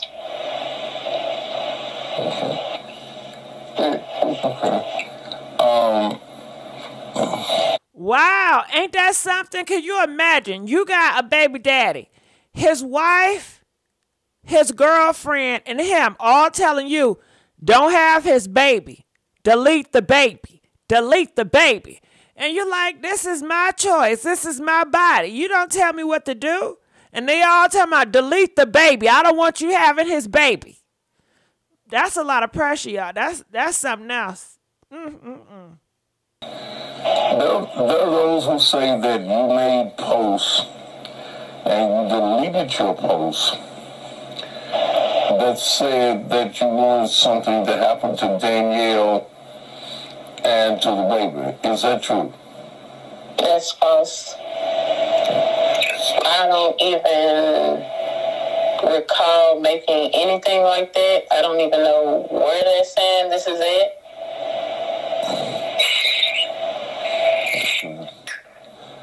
All right. You heard that? You heard that? They said, Cousin Pastor said, it was articles. She posted up stuff on Facebook talking about how she wished that Danielle and her baby would just go away. She wanted them gone. She wanted them deleted. And she deleted the post because she got a lot of backlash for it. And he asked her about it. And what she said, no, I would never do that. Girl, you should be hysterical. Hell no, I would never do that. I may not like old girl, but I would never want to harm anybody. I never want to harm a child. Are you sick? Are you crazy? And you know, she don't got no emotion in her voice. Everything is just so monotone or whatever.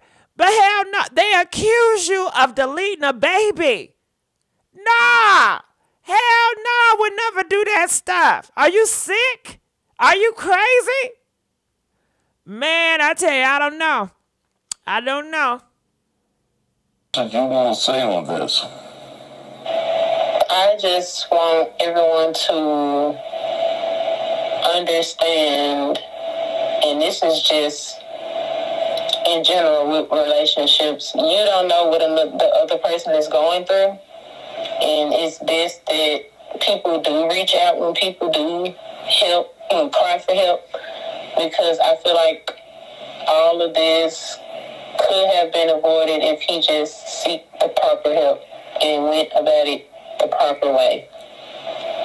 You are worried that you'll probably never, ever see him again, aren't you?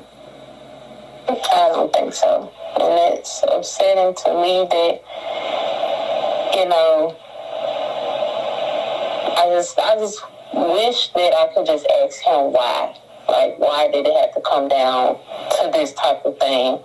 Like, and another thing also, they had a DNA test done. So my mind is over on that, because if this happened and that test comes back, that, you know, do you know what the results of the test was? I'm not sure yet, sir. Okay. Everything is in my phone. I don't have my phone right now. So the police took your phone? Mm-hmm.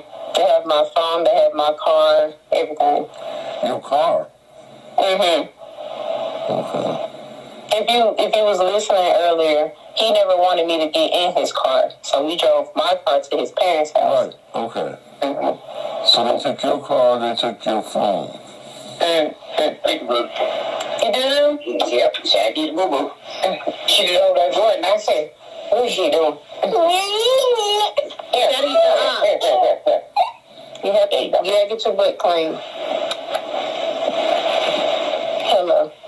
Okay. What was I? We were talking about the fact that they took your car and they took your... Oh, yeah, they took my car due to, I guess, trying to figure out if he, left anything in there. And my whole thing is, I'm glad that I went about the situation like I did, because it would make me also look bad in this situation, even worse than what everyone is doing to me now, because I would have, because in the car of heading to his parents' house, I was telling him that I was going to drop him off and I was going to go back home, and that his folks need to get in touch with me and get his car from my house, because I don't want to see him no more.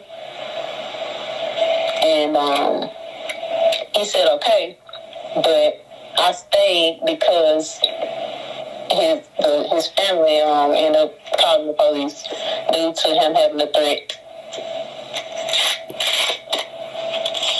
from her family, I'm guessing.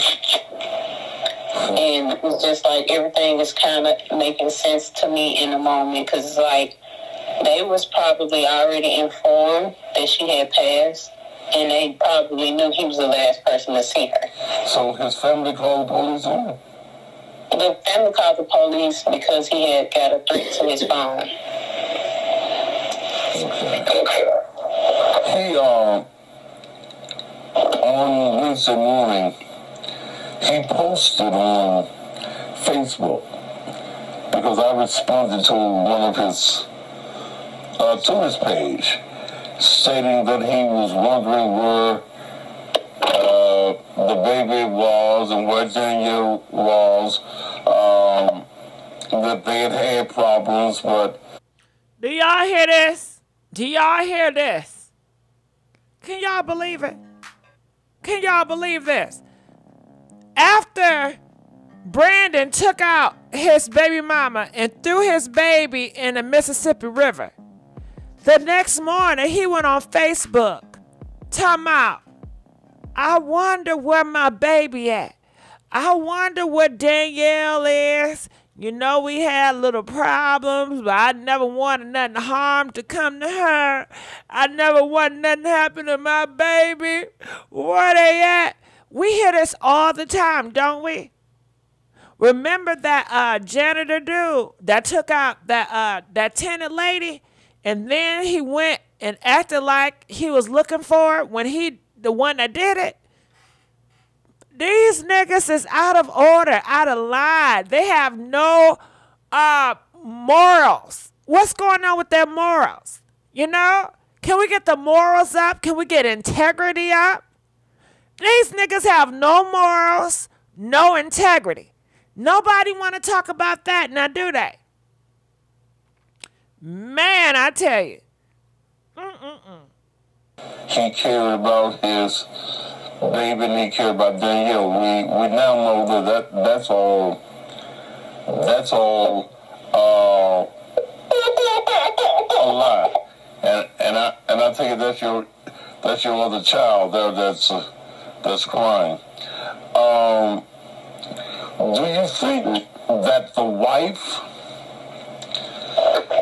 would have influenced him or said anything to him? I was pressuring him about Danielle and the baby? I can't hear you, sir. Can you repeat that? I said, do you think that his wife... Aaliyah, calm down, honey. His wife was placing any pressure on him concerning Danielle and the baby? That is why they was going through that court system now. She said she didn't want her child around. That one. Let me ask you one last question. When you got involved with him... Can you calm down, Aaliyah? Calm down, baby. Okay. Here. Have your baba. Drink it. Because I got to change you. Okay. I'm going to ask you one last question and I'm going to let you go. When you got involved with him and you found out he had a wife, why did you stay in that relationship? When he told me, we wasn't together then. We were just dealing with each other. Me and Dad both found out about it. And when he broke down to me, his family also broke down to me that they haven't been, dealing with each other for the past year or two. But that's something you still tell somebody. Y'all, you knew Brandon was a liar.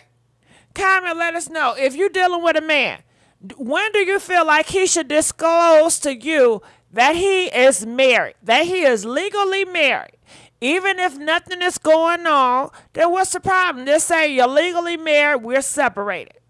When do y'all feel like a man should tell you, disclose to you that he's married?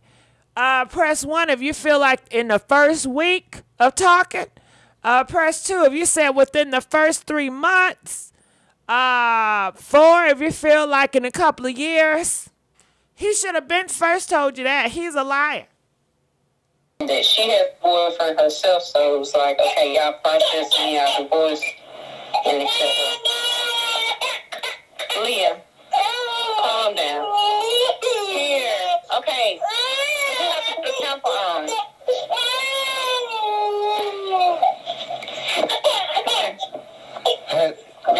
Had he filed for divorce? Had a divorce been filed for? Yes, she never wanted to sign the paperwork, so now that this is going on, I know she has signed it now. So, who filed for the divorce, him or her? Him. Okay. And she wouldn't sign the papers? No. That's what he told you? That's what he told me, yeah. But you don't know whether it's fact or not? No, I don't. Okay. All right. I appreciate you talking with me. All right, Carmen, let us know. That was the cussing pastor. Wow, that was a lot of stuff going on, right? You know what I'm going to need you to do? I'm going to need y'all to call in. Yeah, we need you guys to call in. We need you guys to weigh in on this topic. We want to know, what do the people feel? What do y'all think? Because this is just happening so much. We need to hear from the people. So I'm getting the phone lines ready now. Please like, share, and subscribe. Okay, I'm going to do this so you guys won't have to hear it. Yeah, that's a lot to take in. Wow. The wife involved, the girlfriend, the mama. All right. So, I'm going to look in the comments section. And if you guys want to call in about Nelly MEAT, y'all can do that too. You know what I'm saying? Yes, weigh in. She knew she was married and had a baby on the way. Yeah, she knew. But they said that he was separated, so you know how that Your goes. show will go live in 5 seconds. 4, 3, 2, 1. All right, the phone lines are open now. I'm just waiting on you guys to come on in. The phone lines are at the top. You can call here at 515-605-9788.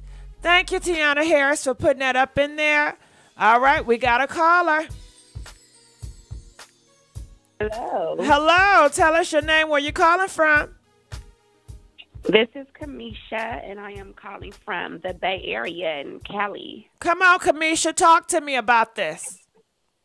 First of all, it's so good to hear your voice. I love you. I love you. I just Oh, want to say thank that. you, babe. Go ahead. Go Yes. ahead, baby. Me and my husband love watching you. We be cracking up. I just have to say that. Go ahead. Thank you. But, in all serious, yes, thank you. In all seriousness, no, this is like so heartbreaking. Like I'm talking about, this is like probably like one of the saddest things that I've seen so far. You know, with all the messed up things going on in this world, this shit is heartbreaking. Like it's scary just to see the disgusting things that's going on lately in this world. You know, and this is just like too much. But what I want to say about the girlfriend Tessa, or whatever, like. I was just listening and I realized that she has a daughter. I heard her say she had a daughter, but that was a baby. That sounds like It does. Like a one, at least a 1 or a 2-year-old. So she fresh out of, you know, something with somebody, having a baby, dealing with somebody else in his situation. And it was just kind of disheartening to hear her baby in the background, you know, crying and, you know, and then just to know that Danielle would never get to that point with her baby. And it just kind of made me feel some type of way because, like you say, she already being super monotone and, you know, just like nonchalant. And I don't like her. Mm-hmm. Yeah, do you think that's Brandon baby, even though she said it's not? No, because she said they was only dealing with each other for 6 months. And, you know, that baby sound like it's at least like 1 going on 2 or something. She just girl, like how we know they haven't been dating earlier? We don't know that. She's a liar. He's a liar. That's true. That's true. You don't know what to believe with them because it do sound like she kind of like not holding him up for accountability. It's like she kind of putting more on the ex-wife or the current wife. And, you know, even Danielle a little bit. Because like, she loved Brandon. Oh, don't get it confused. She loved Brandon. You don't think she loved Brandon? Huh? Yeah, she do. I could tell. She loved that man. She wanted him to be with her. Exactly. And it just, I've been through a similar situation. It makes me mad when women deal with the men that they know have a situation and then they try to put this pressure on them. You know, like I feel like she was nagging at him so much and it was just making them madder and madder at Danielle. She knew exactly what she was doing. Well, yeah, and she still wanted to stay with his behind, even though you know he got a wife that got mental illness, according to her. You know he got another girl pregnant, but your ass still stand. You got all this stuff, and you stand. I don't know what's up with Brandon. You know, maybe she just wanted to love him. I don't know, and she got a baby. But I thank you so much for calling.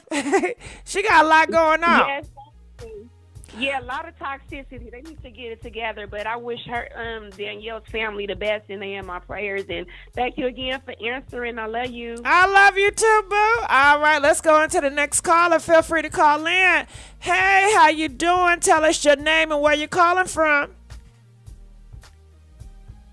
Hi, good evening. This is Fatima. I'm calling from Brooklyn, New York. Come on, Brooklyn. Talk to me.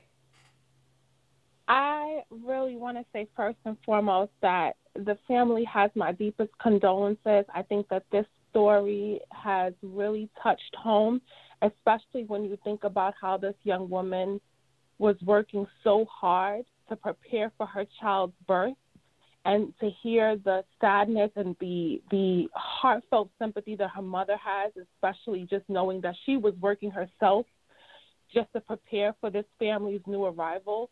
So just to hear that this man would literally go so far as to set this woman up to meet him only to kill her and potentially kill her child is just devastating. It's devastating. But I think this is really amplifying a message for all young women across the nation that we really have to love on ourselves first and foremost before we decide to get into these relationships with these men. I think that, you know, there's this amplified message that black men across, you know, the nation or across the globe are extremely vile and hazardous, but I really think it starts with us. And, you know, if we don't love on ourselves and know our worth, we will fall prey to men like this, you know, because this is a true demon. This is a demon. But I think it's just amplifying the message of how much spiritual warfare is going on out here and how us young ladies all across the globe need to love on ourselves before we decide to embark on these relationships with these men. From hearing the interview, do you feel like it was any signs to tell, you know, he was kind of crazy or demonic?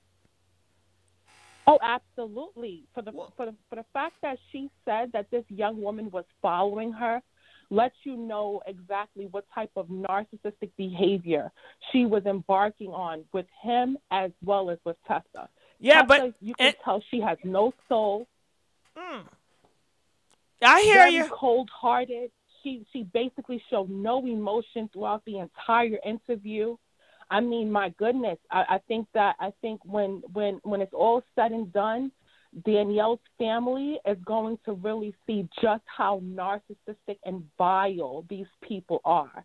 But I do believe that Tessa has incriminated herself with that interview she had with the pastor, and that's going to help the law enforcement see just how premeditated this entire incident was, because it was definitely premeditated, for sure.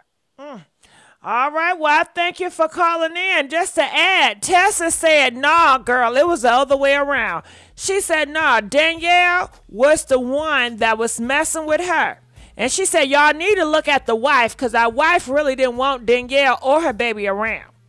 But I thank you for calling. Well, she's contradicting herself. She's contradicting herself for sure, and she did so within the interview, because she said that she had separated from him for 2 weeks, but yet you had not only spoken to him on a day that he murdered Danielle and her child, but you also spoke to him before that. So she's definitely contradicting herself, and all of that's going to come out, I'm sure, very soon. But thank you, Gigi. Thank you, boo. I love you. I love you. Oh, I love you too. Take care. All right. Thank y'all for calling. Please call in. And when you guys call, if y'all can do me a favor, instead of saying the N word, if you can say Merc or the K word or something like that, you know what I mean? All right. But feel free to call in. All right. So I'm going to the next call. Hey, how you doing? Tell us your name, where you calling from. Hello, can you hear me? Yes, I can. Hi, Dr. Girl. How are you? Good. Tell me your name and where you calling from. My name is Ebony. I'm calling from Little Rock, Arkansas. Talk to me, Ebony. Yes. I felt like when I first seen the situation, I just felt like it was all bullcrap from the beginning. Once I found out that Tessa was involved, I did a little research myself. And then I was like, this girl, okay, now how did you even know? Why would you even sit in the car with him when he went and go purchase you flowers and all of this stuff? And then on top of that, it was just like you're sitting up here and you already have some type of feeling about, okay, you done already gave 2 abortions to this man and killed 2 kids. Okay, 2 kids. Why would it be okay for, yes, honey, why would it be okay for him to have another baby by another woman when, okay, I couldn't have my 2 babies? Okay? So why would I want him to have another baby by another woman?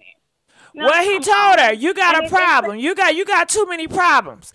So you going to have her baby? Go ahead, because you got too many problems. But she said not only her. She said don't put her in it. She said she ain't had no problem with her having a baby. It's just he had too many problems with her having a baby. Then she states it was really the wife. The wife really didn't want that baby to be here. So y'all need to start looking at her. That wife don't care nothing about him or her, because if she did, she would have been with the man. She would have tried to save her marriage a long time ago. Tessa said she was. Tessa said that wife really wanted to be with Brandon, okay? And no, Brandon, cover up. She said Brandon been one divorce, but she won't sign the papers. That's what Tessa said. No, that is a cover up. That wife don't have woman have nothing to do with that man. She been and left that man. Why he got 2 girlfriends? Come on now. You got a whole girlfriend and a whole nother girlfriend. That mean the wife ain't messing with you, period, honey. That means she don't want to have nothing to do with you, honey. You was a non-factor in her life. So that means that she told you to skip, scatter, and canoodle and kick rocks, nigga, with them rough feet that you got. And with your rough face, okay? Like you've been looking, because you look strange in the range, and you look a little bit, like you came on a short bus at school, okay?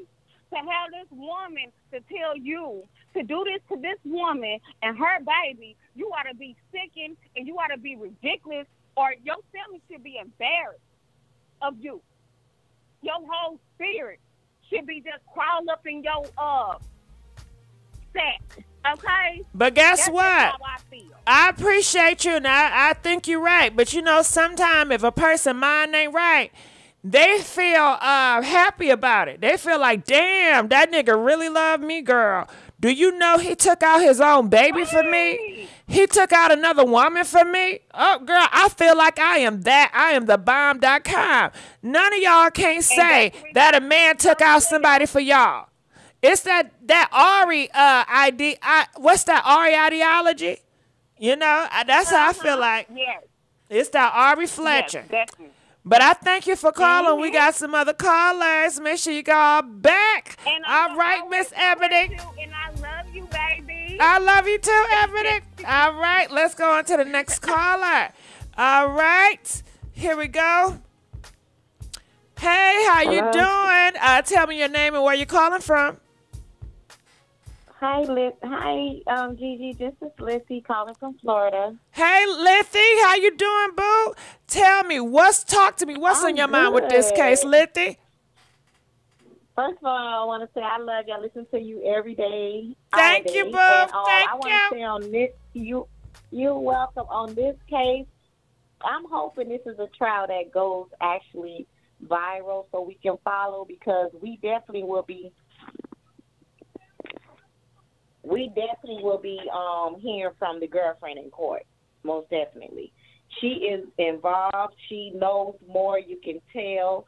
She's trying to distance herself. It just sounds crazy. And I can tell the way in that video, they didn't want to be bothered with no more kids. She don't even want to be bothered with her own child. I might be reaching, but that's what it seems like. That's what it is. I agree with you. And maybe it seemed like she have a complex, Lizzie. Feeling like everybody want my man. His wife want him. Right. But he want me. He chose me, y'all. Right. And okay. As you stated, she got the big head right now because she feel like, he killed about me. He really wanted me. You is totally correct. You know how it goes, Gigi. Yeah, but, they love these thugs. They love these thugs. She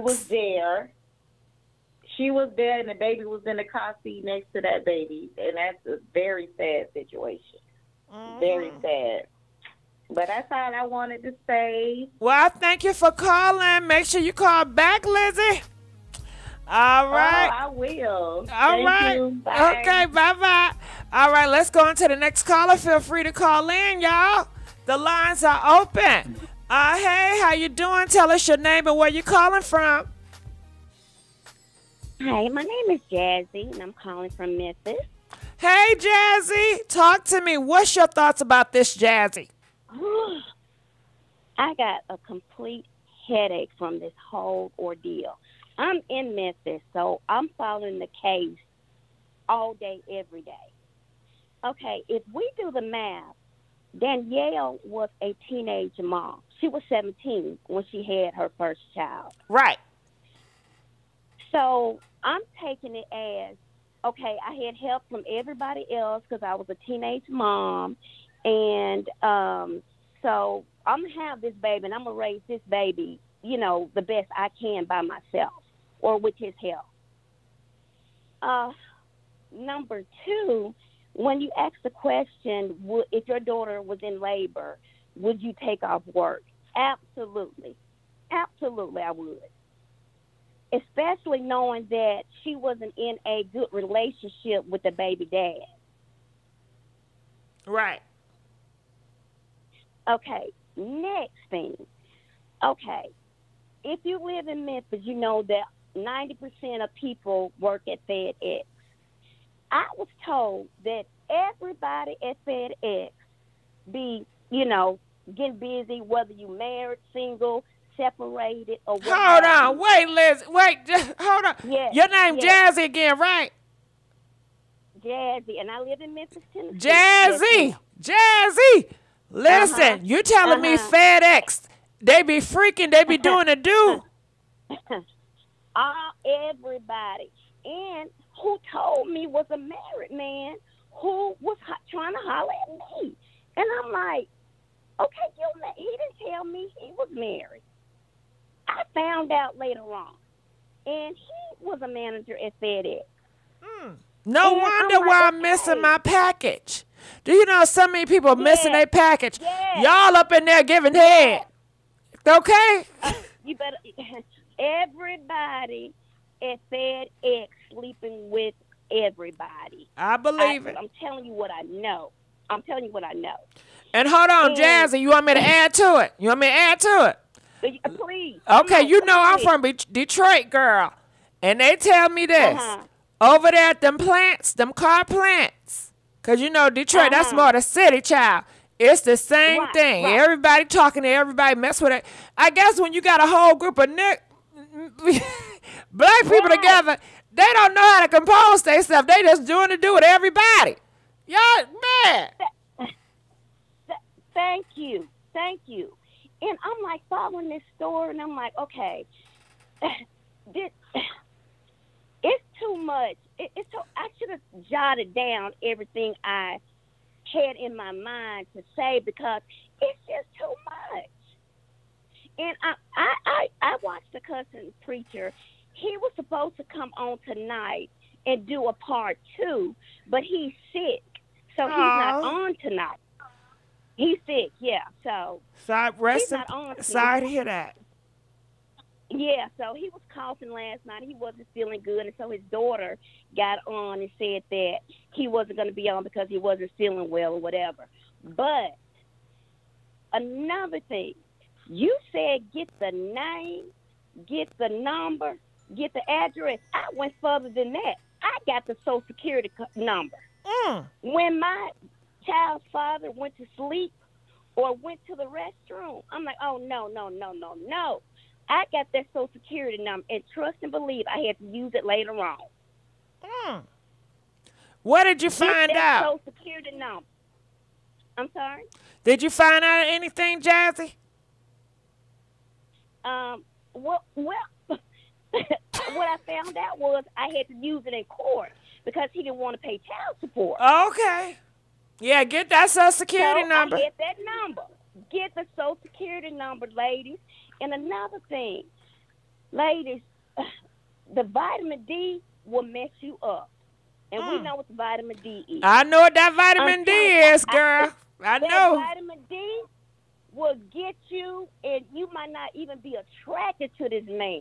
You might think he's a bozo, this, that, and the third, but when you get that vitamin D in you, it'll make you do some things you never thought you'll ever do.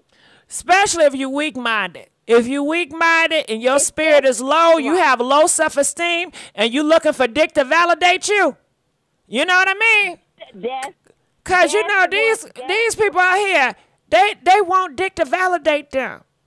They giving out head for free just to make a nigga smile. Just to say, yeah, I can give good head. What? Can you put that on a resume? Maybe on a whole resume, but come on now. Exactly. And they making it hard for me. And I put this on everything, Miss GG. I have not been in a relationship in 6 years. 6 years. I watch the ID channel, and I'm not trying to get checked out of here right now. Me neither, girl. Me neither. Not of no vitamin D. No, I'm good. That's what got me in trouble with my daughter, having my daughter at vitamin D. I didn't like him. I wasn't attracted to him. He was a country bumpkin. But when we got to the bedroom, it was a whole nother story. I saw stars. That vitamin D was that good. It was like I couldn't even explain it. And then I thought in my head, oh, I really love this man. Wait, time out. Yes, listen. Jazzy, you confusing the hell out of me. Okay, love, what did love got to do with good vitamin D? The vitamin D make you think you in love. I wasn't in love. I was in lust. Yeah, you just enjoyed the ride. Just enjoy the ride, girl. Yeah, see, that's where you messing up. You can't fall in love with no vitamin D. You can't. Only thing you can fall in love is with you, Jazzy. Okay? And you know what else you got to have, too? Two things. Self-love and confidence. Confidence in yourself that you deserve. I know, but Jazz, let me tell you. A lot of people, they have this fake confidence that I like. Let me tell you, Jazzy, I see pretty girls, gorgeous. Yeah. When they come out, you can't tell them nothing. They looking like Ariana Grande, Nicki Minaj. They got the body. They look bad, girl. But they don't have self-confidence because they allow these niggas to put paws on them. They allow these niggas to treat them like garbage bitches. And they keep going back to the garbage. You know what I'm saying? So to me, that let you know you don't have self-confidence to know that you deserve better. You know, it's just a facade that people put on for airs for other people. But if you really knew about self-love and self-confidence, who cares about what people think you're pretty or not? You're not going to tolerate a man treating you like garbage hoes. You're not going to allow it. I'm not going to. But let me tell you something, Gigi, and this is to all the women out there. I'm going to tell it straight. I done been through a lot. I done seen a lot. When you treat these ninjas like they the dirt on the bottom of your shoe, that's what they like. That's what they want. They're not going to respect the woman that's cooking and cleaning for them and, you know, answering the phone every time they You make it too easy. You make it too easy. Men like a challenge. You ain't know that? You don't like, they like challenges. They like challenges. And you heard that crazy girlfriend. She said she beat his ass. Yeah. And that's what he likes. Mm-hmm. That's what he wants. Jazzy. Jazzy. If these men, you know they love playing them video games, right? So if they playing a game and every time they play, they win, don't you think they're going to get bored? And they're going to go to another game that's going to give them a challenge. They're going to get bored. These men, they like a challenge. Yeah. They want a let me tell you what I do. I turn my phone off, and I will block you, cuss you out. You know, whatever. That's what I can't get them off of me. Seriously. You know, hold on. Listen. Look, you know what, Jazzy? That's something else. Right. I had this nigga last night, right? I ain't do nothing with him. He in Detroit. You know, I'm not in Detroit right now. But, girl, we was cussing. We was yelling at each other on the phone. Do you know that shit turned both of us on? You know? That shit turned both of us on. But I wasn't doing it for real. I was just role playing. Like we arguing, but it got kind of heated. And it turned his ass on, girl. I was yelling at his ass. It turned him out. They like for you to cuss them out. Talk to them any kind of way. Sometimes ladies don't answer the phone every time they call. Swipe them. Let it go to the voicemail. Swipe that ass. Take it from somebody who done swipe their ass. Yes. And then when you get into an argument, block them for about 7 days. Block them for about 7 days. And I'm telling you, it works. I'm telling you it works. I know it does. I'm telling you. Ladies, don't make it so easy for these men. But you know what, Jazzy? In the men atmosphere, they'll talk about it. They talk about, oh, she a hoe. She easy, dog. Yeah, just use her. They treat hoes and people that's submissive, they treat them like hoes. But, oh, yeah, she ain't for the streets. She ain't going to do it, dog. She ain't going to get down like that. I've been trying to holler at her. She ain't. And then, you know what? All the men start chasing after that cat. Oh, she won't go for it? Okay, well, I'm going to see if I can go for it. They're going to start chasing that cat. And they're going to try to do different stuff. Well, let me try to take you out. Let me do that. They see it as a challenge. They want to get rewarded. But if you go around giving out the rewards so easy, they all going to trash you out. Oh, she ain't shit. Nobody going to want her ass. I'm telling you, let me tell you something. If you can't make them wait, get with somebody else and put his ass on ice. Okay. And if you just can't hold out, get it with somebody else that you don't have no future with or gonna want to have none with if you just got to have it. Or invest in toys. And make him wait. Yeah. Jazzy, have you heard about these toys? Yes. Mm. Of course.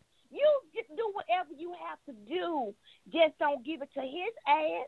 Because once he get that, what else do he have to chase after? Nothing. Nothing. That's all he wanted.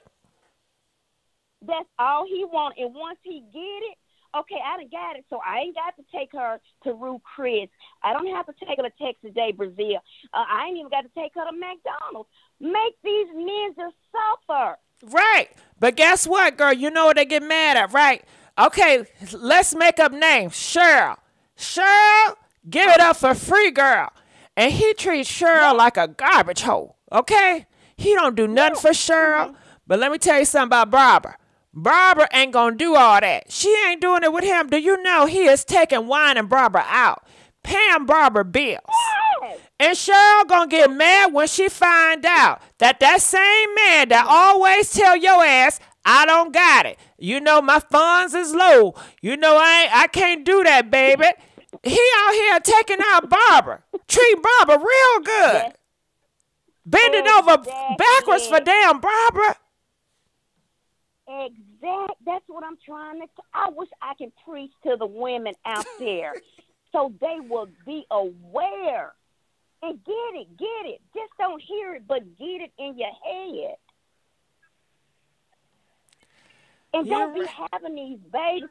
I have one. I have one child. And that one child was enough for me to know I ain't having enough. And I had to raise her by myself. By myself. I mean, when people say, well, I had help or, this, no. I did everything by myself. Her daddy was not and still not in her life. And it's hard. But it took me one time to get it. You right. Listen, girl, I got a nigga texting me right now. I've been keeping him on red, and his ass still texting. Keep him on red. But I don't want him. I don't listen. The niggas I keep on red, they always hit me up. But I don't want their ass for real. I don't want them. But they keep on hitting my ass up. And when you were talking about the African man, same thing happened to me. And I'm like, oh, my God. It's going to go down. It's going to go down. Got in that bed. I'm like, this is it. And you know Africans don't do the thing below. You know that, right? I hear you. It's against their religion. It's against their religion. Well, can I tell you something? Can I tell you something, Jazzy?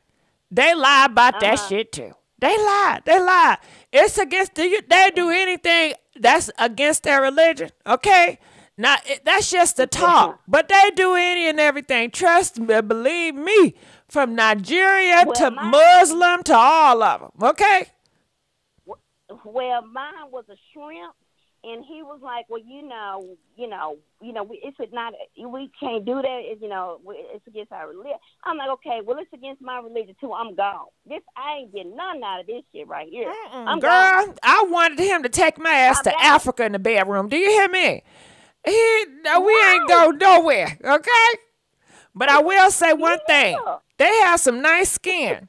This nigga I was messing with from Nigeria, girl, his skin was smooth like butter.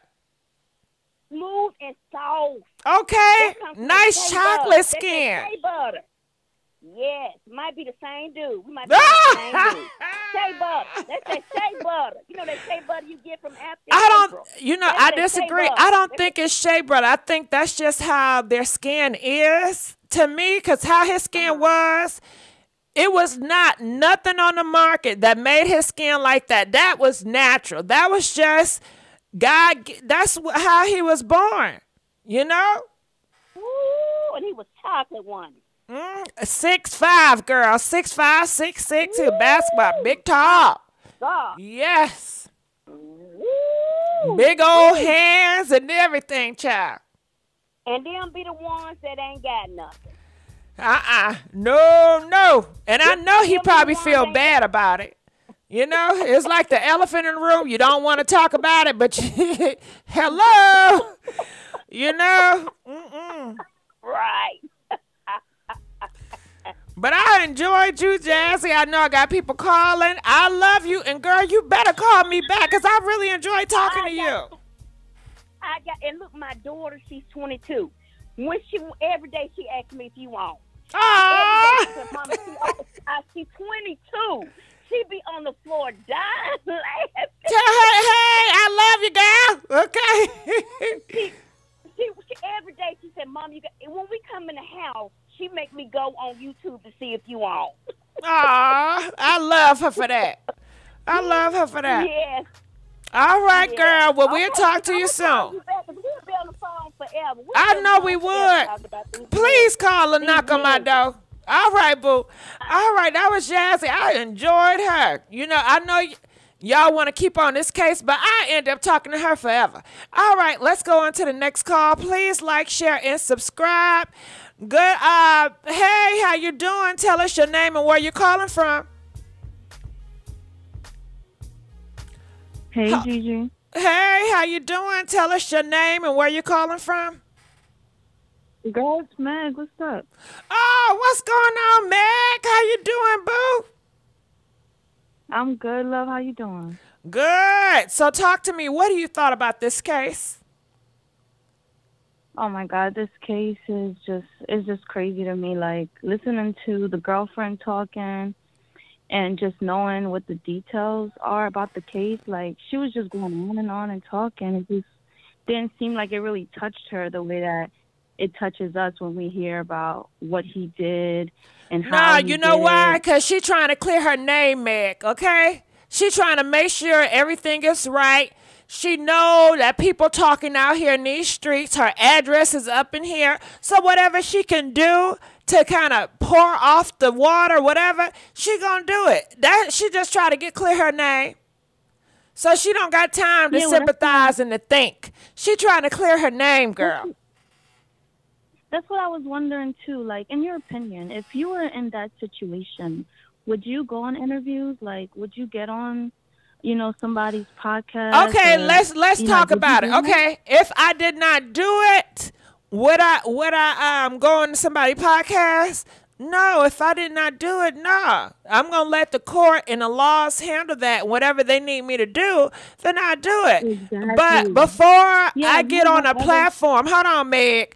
Before I get on the platform, I talk to a lawyer and say, hey, is this the right thing I should do? I would talk to somebody to give me legal advice to what to do next, because this is a serious situation. 2 bodies is gone.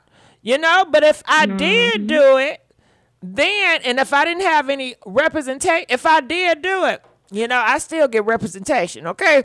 But if I'm not going to get representation and I just want to think, outside the box, would I go? Yeah. If I feel like I can clear my name, I do an Ari Fletcher. Ari said what she said, but then she went back and did interviews to talk about it, even though she knows she was wrong. But, I still, in this climate and social media, and everybody look at social media and how people can get back on the platform, do an interview, and everything go away. I think, well, maybe shit, if I can go on here and do the same thing, just clear my motherfucking name, and it make me seem like I'm not scary, I don't got nothing to hide. I did an interview, and I told my truth. What else do y'all want? I ain't do that to that girl. Why would I do that to her? Why can I be jealous of her? Do you know I had 2 babies by Brandon? Girl, please. I'm not jealous of her. I didn't want nothing bad to happen to her. I ain't fool with her like that. That's Brandon's issue. That's not mine. Y'all get on my nerve with that stuff. I'm just here to clear my name, okay? It's like, you're nah. right. Could But go both ways. but I'm even more angry. She wasn't angry at all. She was just cool and collected, you know. Yeah, But she seemed too cool and collective. But I thank you for calling, Meg. All right, I'm gonna let you go. I'm gonna get in some other callers. That's Meg, y'all. All right, we're going to the 313. Tell us your name and where you calling from. My name is Steve-O. I'm calling from Detroit. Hey, Steve-O from Detroit. Talk to me. What's your thoughts No. about this? My name's Steve-O. Oh, But Steve-O. anyway, Steve-O, my bad. Go ahead, yeah. Steve-O. You know, it's really sad to see that our young sisters are making such terrible decisions like this, you know, to not have nobody that she could talk to give her some guidance on what to do in a situation like this. For her to go and meet up with this guy, you know, knowing the kind of person he is, you know, wanting her to get an abortion in the first place. I'm a single father. My son's mother was killed 4.5 years ago. Oh, I'm so sorry to hear that. And 4.5 years ago, and it's just me and him. I'm an older guy, you know. I got a young lady that's a lot younger than me. That was she's my ex-girlfriend now. But you know, and I still stick by her side because I want her to make the right decision. And she think that it's because I feel something about her. You know, I don't. You know, when these women think that what they got between their legs is made out of gold, I think what I got between my legs is made out of gold. So I ain't ready to sleep with nobody unless I got feelings for you, you know. But these people out here, they just running around, they sleeping with everybody. And Steve-O, you know, Steve-O. They're picking up that negative spirit. Mm-hmm. Yeah. Yeah, I was going to say, I was going to start interrupt you, but I noticed you said that, you know, these girls, they feel like what they got between their legs is made out of gold. I don't feel that way.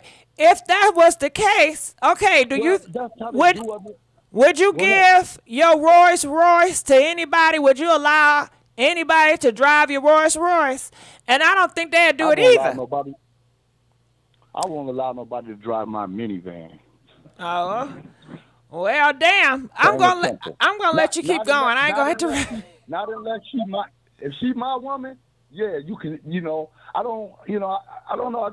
I kind of think about it different. I hear a lot of people saying stuff. My ex-girlfriend used to watch your program a lot, and you know, she used to watch it over my house a lot. And I just so happened to turn on the tube, and I see this program, and I've been seeing little stuff going on about this young lady, and it's just like I said, it's so sad that she didn't have nobody she could have went to and talked to. And this girl, Tessa, she's sitting around, her baby crying for attention, but she wasn't paying the baby no attention. She's so busy on the phone trying to answer this pastor's questions to clear her name, you know. They hear the baby, she's talking, oh, yeah, baby, we got to clean you up, you know. Oh, I got to change your diaper. She said that like 3 or 4 times. I'm like, damn, when you going to change the diaper? You know? Change that baby diaper. Let that mess go. If you ain't got nothing to do with it, you ain't got to clear nothing. You let them people clear that, you know. So I believe that, you know, she had a lot of influence in that person, the guy's mentality, to make him potentially have them kind of thoughts. But see, these girls around here, they run around and they jump, they get with any nigga they want to get with, and then when it's time for some man stuff to happen, all they got is a nigga. So, you know, all you're going to get is some nigga stuff. So, young ladies, if y'all want to have somebody in your life that's going to keep you safe and secure and take care of you, I own everything I got. I own it. And you want somebody to take care of you, you got to exude that same thing. You can't be getting just no anybody off the street. And then it takes grooming and loving and learning about each other. You don't just run and jump with somebody. You know, I'm seeing this I'm from Detroit. I see this happen all the time. You know, one of my homeboys' little sister just got beat up by 5 girls, you know, because she was in the car with the girl's boyfriend. And guess what the guy did? He got in the car with the girls who beat up the girl, and he left with them and left them girls on the side of the street. And I was like, damn, You know, and so, you know, we all went to the hospital to see about the girl, and I'm thinking, damn, you know, why is this happening? You know, this girl, she a good girl, you know, why is she doing this? But it seemed like everybody's making these kind of decisions because it's the fun thing to do. It's something that don't take a whole lot of thought. It's something that don't take no character. You know, I can go twerk on somebody's car riding down the street, put my ass out the window and twerk. That's all they thinking about. That's all I see around here. You know, I'm off of Joy Road. I see that mess all day long, you know. So, you know, I just really send out my prayers to her family, and I hope that this thing, that tragic thing that happened, wakes some of the other sisters up so that we can stop hearing about this, so that we can stop seeing this stuff happen to these young ladies, because they are vulnerable young ladies. They're young. They don't know as much as they think they know. But the worst person in the world is somebody that don't know nothing, and you can't tell them nothing. And so it's hard to deal with that kind of situation. I really, my heart go out to her family and her daughter. She got another daughter. That's, you know, what's she gonna do about that? What is her daughter gonna do? She ain't got no mama, you know. And it's really sad. You know, I'm just really sad to hear that. And I hear a lot of the comments that some of the other young ladies is making. You know, it's not about these tricks and these games and all these virtual mess that these people is doing out here. Because behind everything that you can see, there's something you can't see. So behind everything physical is something spiritual. So, you know, if you look at a wall, behind that wall, you might see that white wall, but there's some wood behind that wall holding that wall up. So behind everything you can see, there's something that you can't see that's holding it up. So you got to be mindful. We just feed our hearts, and we just can't feed our minds, and we just can't, you know, feed our flesh. We got to also feed our spirit so that we can have some connection with what's going on out here, so that we can navigate this stuff. It's getting really, really bad. You're right, Steve-O. You're right. A lot of people, you know, a lot of people agree with you, and I appreciate you for calling. We got some other callers, but you sure right, and I thank you. All right, we're gonna go on. Shout out Detroit, Steve-O. All right, let's go on to the next caller. Hey, how you doing? Tell us your name, where you calling from. Gigi, is me, Indigo. Indigo, hold on. Y'all, guess what? We got Indigo in the house. Yes, we have a favorite, Indigo. Y'all know. Indigo, it's so good to hear from you, girl. How you doing? Girl, it's always good to hear from you.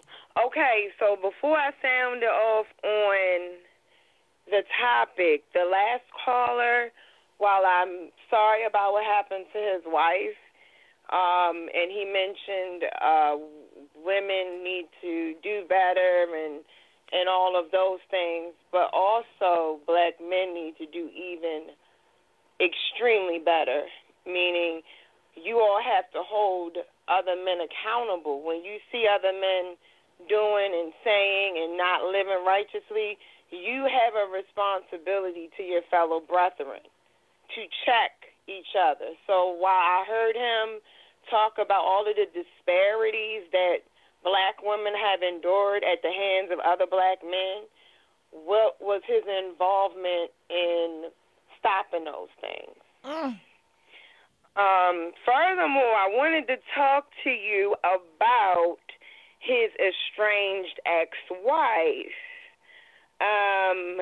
His estranged ex-wife left a detailed message on social media, and I told you I was going to read it. I didn't know if you got a chance to read it or not. I didn't. But her name is Zaria Danya, and her name is spelled Z as in zebra, A-R-R-I-E-A, and then D-A-N-Y-A-A. She posted this a day ago, and she said, okay, so I have been trying to keep from posting because y'all sources is not correct, but I do not have anything to do with what's going on with my son's father. I am not his girlfriend. We have been separated for years. y'all have me mixed up with his actual girlfriend. I have been at home caring for my son. He had surgery yesterday. I only deal with him solely about our son, nothing more. But thanks to everyone who has reached out and checked on me and my son, and I'm sending my thoughts and prayers to Danielle and her family. So that's from his estranged ex-wife. She set the record because she was apparently getting a lot of inboxes and probably threats and comments, and she set the record straight and said, hold up. We're estranged. We haven't been together in years. He done moved on. So I just wanted to, because I was looking into it and researching it, and so that's just another feedback. But I'm gonna be honest, Gigi, I don't think that baby's dead. I don't think that baby's dead. You don't really think so? I think Tessa and her family got that baby. Wow. I really do. I'm That's gonna be honest. I know they had to stop the search because of the weather or whatever they said, but I wouldn't be surprised if she took that baby. I believe he shot her. While he shot her, she took that baby. She took that baby and passed it on to a relative or a close family-minded member, and they had that baby. That's just a speculation because listening to her, she ridded a baby that she was to have with him. So I really do. I think she has the baby. I don't know, and I spiritually don't. I hope the baby isn't. But so why would he come out and say that, he put the baby in the river? I think it's to throw it off. So he would want to go down and he would want to be seen to the world as a person that took his own baby, even though it's been reports that he don't want babies. But he has one with his first wife, with his wife. If he That's doesn't true. want babies, if a man says out of his mouth, I don't want babies, then Planned Parenthood would tell him, what you can do is you can take a host of all of our free condoms and we can direct you to get a vasectomy. So those were his options. He didn't choose to wrap it up. He didn't choose to get a vasectomy. So I don't know. I really think that they both are lying. The girl, the Tessa, I believe that it sounds like a Lifetime movie, girl. You can't make this shit up. Yeah, it sounds like a Lifetime movie. It sounds like. I don't know about that one, though. I think that he took and he threw that baby in the Mississippi River like he said he did. I think when he got arrested, he confessed everything. And I think that is. I don't know. To say that he want to be known as a baby carrier, that's one of the worst of the worst.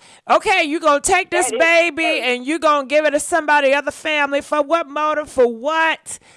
It's not adding up, why would you want to take your birthday? Why would you want to take himself a birthday present by sacrificing the mother of his child and his baby? That is some selfish Danielle stuff. wasn't messing with him. Danielle wasn't causing him anything. Only thing Danielle was because Tessa don't like Danielle. Tessa don't like the baby. Tessa don't like his wife. Tessa got a problem with the wife, baby. It's all Tessa. Tessa got problems. She don't like everybody. So, PG, do you think Tessa allegedly could have shot him? Popped him? Do you think Tessa did the pow, and then she directed him to get rid of that baby because of the, I don't know if we can say the A word of her womb, because she might have said, after I done, got rid of mine. No, I don't think she does that dirty work. Don't you know how in situations you have your kingpin or a person that's the boss, and they have their foot soldiers. To me, Brandon is a foot soldier, but he kind of a stupid one, and he mess up a lot. And I think she has more, you know, common sense, and she thinks she's smart, but she ain't smart. Like, she thinks she can get over on people, and she thinks she doing stuff right, but she not there. You know what I'm saying? She's in over her head. And I think she did some stuff like this. Indigo, I can't be with you. You know, you got this kid coming on. You got all this. I don't want to have to deal with this. Okay, I already got a baby. But then you got to deal with this. Listen, Indigo, if you really want me, you're going to have to find a reason or a way to get rid of that baby. Because the bitch, she's supposed to delete the baby. And you told me she was going to delete the baby. Now you telling me she not going to delete the baby, so now you lying. So now you playing games. See, that's the shit I'm talking about. It's not no win-win with you. It's always something. Either your wife, we got to deal with her, or this. I don't want to have to deal with that. I don't have to deal with that. You want me. I am the prize. Okay? I'm going to go on with my life regardless. But if you want to make it happen, then you're going to have to figure out a way to get rid of her. Period. And that's on everything. Now, you could do this, but I'm not saying to do it, but you could. And shit, they get away with it. I'm not saying to do it, but she sounded like a principal reading the morning announcements at a high school in the morning. Yeah, but you see how I kind of suggested. But I didn't tell you to do it, Indigo. But I kind of suggested, but I didn't tell you to do it. And if you're dealing with a person that's so your theory is that she implanted those ideas in his head. Yes, to get him to do it. Yeah, and I think Brandon she cut the ignition to get it started. Yeah, I think Brandon is obsessive with her. Like, he's really obsessed. What nigga gonna take out a body, then turn around and go to the goddamn get some flowers and candies like it's night romantic? He is obsessive with her. He is obsessed with her. He finds validation with her.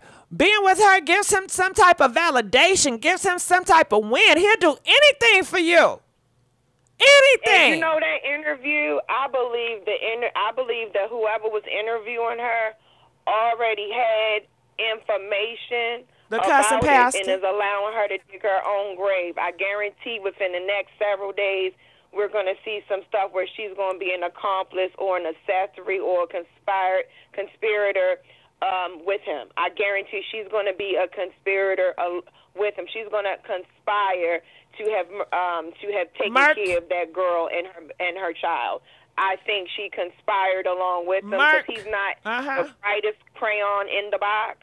So I do think that she fed him some things on what to do, and the fact that the car seat was in proximity, such close proximity to her home, is a little. That's why I said, well, maybe they didn't get rid of it. Maybe, but the way it was so close to her home, and I'm pretty sure they're checking phone logs, cell towers, cameras in the area, people. I guarantee you by the end of this week. Yeah, because Tessa been following the girl.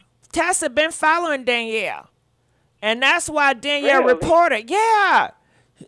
She would go like different places, go home, and she'll tell her mama, this girl, she following me. I know this her car. She following me because Tessa said she had a conversation with Danielle before, and she said the wife had a conversation with Danielle, and the wife told Tessa, I told your ass to get rid of that baby. I told you to get rid of that baby. But according to you saying that the wife don't have nothing to do with it, but Tessa is telling people, yes, the wife, y'all need to look into the wife. The wife said out loud, she's trying to deflect. Yeah. It off for her, but they not buying it because I guarantee you before they came to the side hoe, they went to the estranged wife. And I guarantee you the estranged wife got an airtight clad alibi. I can tell she's not even dealing with him. You could just tell. Yeah, I guarantee they and are. Brandon didn't bring the wife no flowers after he got finished doing the crime. He went to you, Tessa. He got you the flowers. After he got finished doing your bidding, it was your bidding, he got you the flowers. It's an honor. This night is an honor. He wanted to celebrate this night. He wanted to make love to you this night in celebration of y'all future. He thought he could get away with it. Tessa was stalking. Yeah, but you know what else too, Indigo? We see so many people get away with murking people. You have other people feeling like I can do it too. Because if they homeboy is getting away with murking people, and y'all really don't realize a lot of y'all probably know people that have murked people and have not got caught up. Don't even know it. Just like people steal and y'all don't know it and people get away. Y'all don't think, I think people in this world feel like nobody can get away with murking people. Yes, they do. Do you know how many unsolved murkings going on in the world? The police can't solve all the murks. It's a lot of murks out here that nobody can't find who did it, and they out here. So, of course, you have other people in the community feel like, well, shit, I can get away with it too. They did that, and they made it look like an accident. But they not smart. You know why people are getting away with it, Gigi? Because we don't have a strong black male patriarchal leadership. If black men came out and said this is not tolerated, it wouldn't occur so much. But because we don't have that in our communities, it's going to continue to be that way. And I'm seeing a trend, and this isn't a trend that just started. I mean, I look back 7, 8 years ago, and there was similar cases, and I'm like, geez. So this isn't something that just started. This has been going on for years. But I'm going to just say this: until black men are accountable, then no one's going to actually take the seriousness of us as women being protected. So we have to protect ourselves. And the young girl, Danielle, she was so beautiful, but she was so gullible. The picture spoke a million words, and she just looked so gullible, so clueless. I do believe she lied to her mama that night. Don't no real logical person take no 2-day-old baby back to a hospital. That doesn't make sense. I do believe she did lie to her mother, and she met up with him, and then that's where she met her demise. And that's just unfortunate. And Tessa, I do believe was jealous. She was hurt. And I'm gonna be honest, real talk. When you talk, and she's not even a wife, but she's setting herself up as if she's the main one.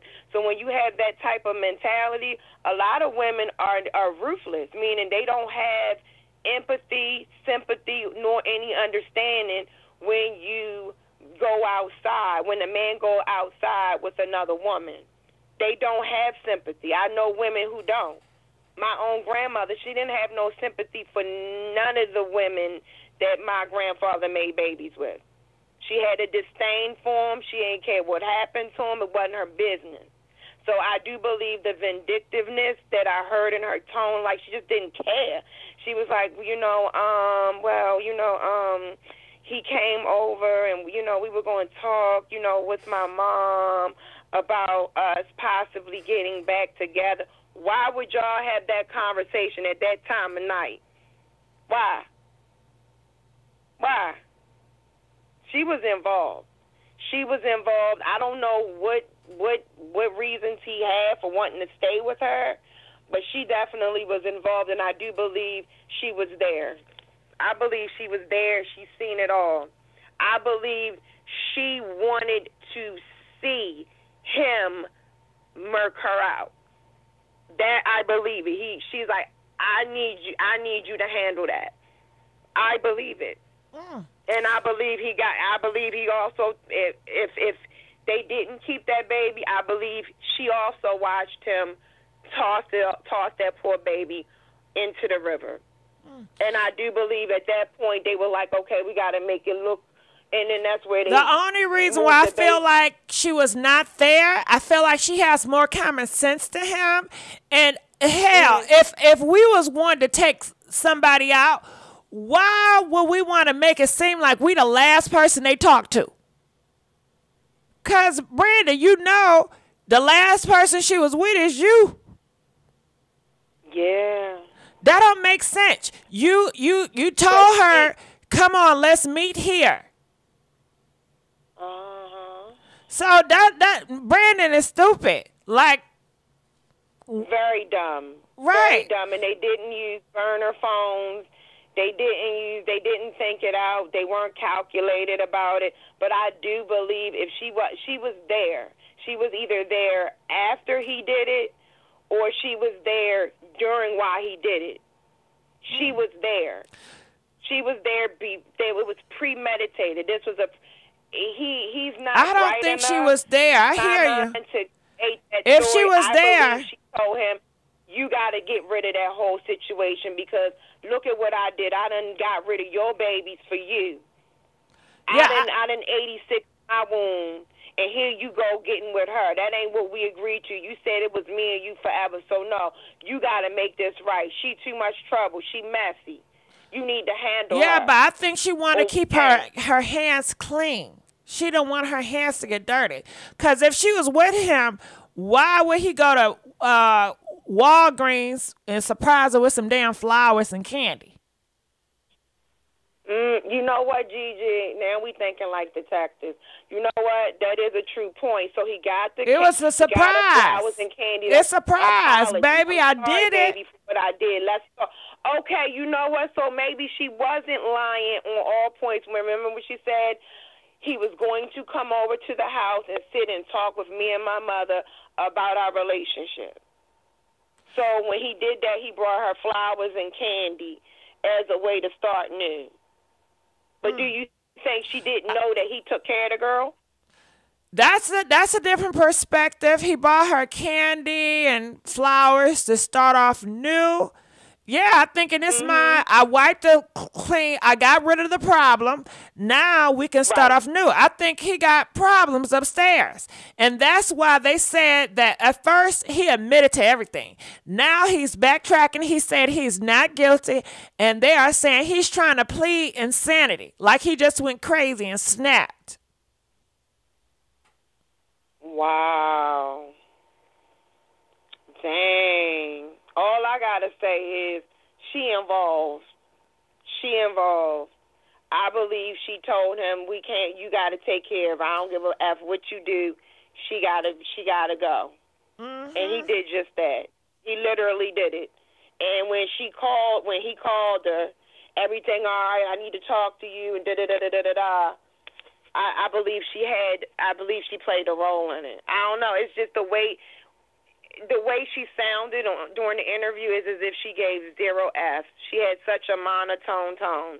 Right. Well, like that's just not normal for somebody who's involved. Like if your partner, you found out your partner had another girl and did this and that, and you found out that he sent her to her demise, you would have a little bit more emotion, and you would be. Baby, like, if no, I found out my boyfriend then did that, he a damn monster. I didn't know I was sleeping with the goddamn enemy. No, that is horrible. I am scared for my damn life. I might be next. If he taking away her, how do I know he won't take me? Yeah, she was caping for. Her ass was caping for this Negro more than she was even caping for her own sister. She was caping for him like he made poor decisions. He didn't always make the best decisions when it came to the women and all like that. She was throwing the women under the bus. She was telling the tea on the estranged wife. She was telling the tea on the Danielle situation as if he didn't want to be placed in that situation. So I believe he was telling her one thing while simultaneously doing the other at the same time. I guarantee you he was telling her, she trapped me. She lying. It ain't my baby. I ain't mess with her. She did this. She came on to me. She knew we was together, and she still wanted me. So who knows what type of lies he was feeling or manipulation he was feeling her, but she definitely was caping for that through the whole interview. It was what hard was to your listen thoughts? to. Oh my God. What were your thoughts Like, when Tessa said that she put pause on Brandon that night? I believe it. She fucked him up. Like, motherfucker, you done got this bitch pregnant. No. This was the night. He took out Danielle. He took out the baby. He bought her flowers and candy.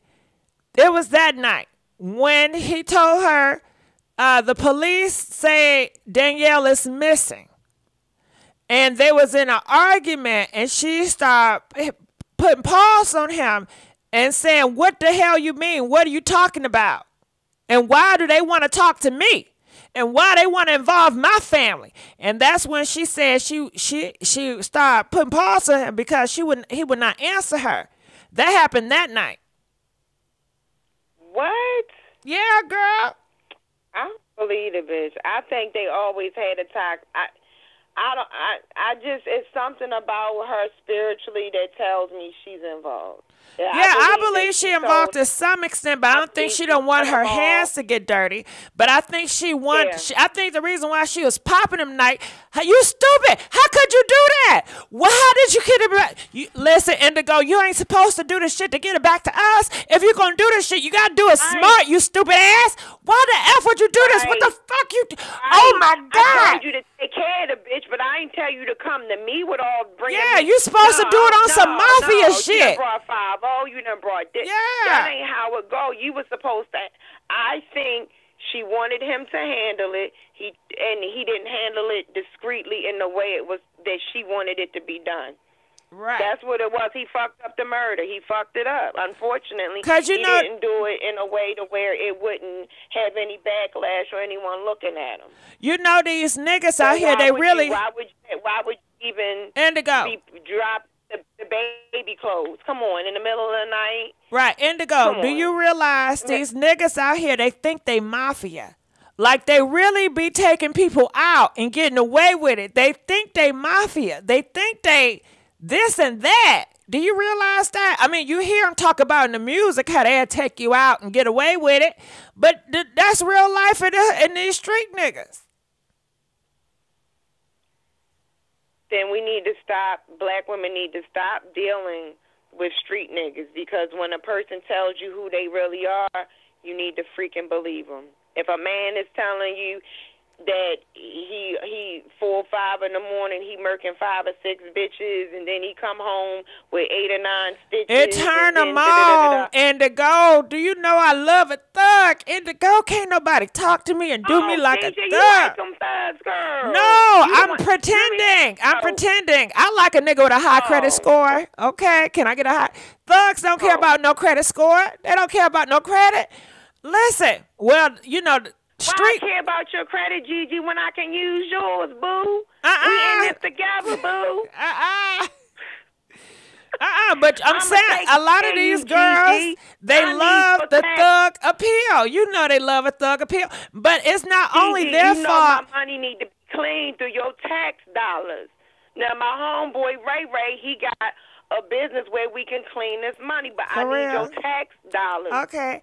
Do you love me? I know I'm a thug. Do you love me, though? I mean, I could do it, but I want to make you. Okay, I just want to make sure. You know Trisha ain't mean nothing to me. Okay, you know she ain't mean nothing to me. Because I ain't never did it to nobody. You know I got these hoes on lock.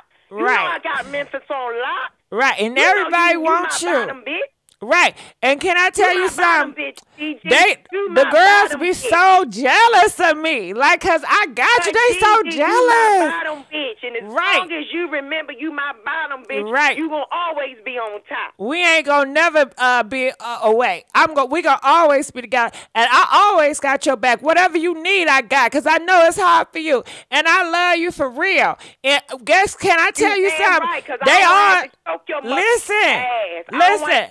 Your motherfucking ass for getting out of pocket for even asking me no dumb shit like that. Oh, you turn me on, Daddy. Oh, Daddy, you turn me on when you talk to me like that. I love when you talk to me like that. You know I'm in these streets 28 hours a day. That's why I love you. I love you. And 50 hours on Sunday. I know. hustling. I know. That's It why I needs money love in you. these clubs, GG. And you out here questioning me and my loyalty? No, I and was you just gonna serve me playing. dinner on a paper plate? I was playing. I ought to yoke your bottom bitch ass up right now. I'm sorry, Daddy. I was just playing. You know, I love Better. you. Better. I know. And you better have that motherfucking kitchen clean when I get home. I will. What you want to eat, baby? You done heard what happened to little Tauntaun and them. You heard what he did to his homegirl. Right. You think I'm playing, Gigi? No, I don't think You think I'm playing? You know I got a track on your ass. I know, because you love Look me. out your window. Look out your window. I see you, boo. I love you, too. That's so sweet. And that's why Sharon, she's so jealous because you care about me. You put trackers on me because you care about where I'm at. And you want to make sure ain't nobody going to do nothing to me. That bitch run the street. Right. That bitch Her wanna run the street boyfriend with don't my care about son her. in the house by Yeah. himself. Eating Yeah. alone. Yeah, we got the hood shit for real. I gave that bitch money for child support 2 years ago. Right. That little nigga 8 years old. I was a grown man when I was 7, GG. You know I was a thug since 7. You right. You know it. You right. That's why I love son, you. I gave him 8 to be a man. I was 7 when I was a man. He Yeah. an 8-year-old grown man.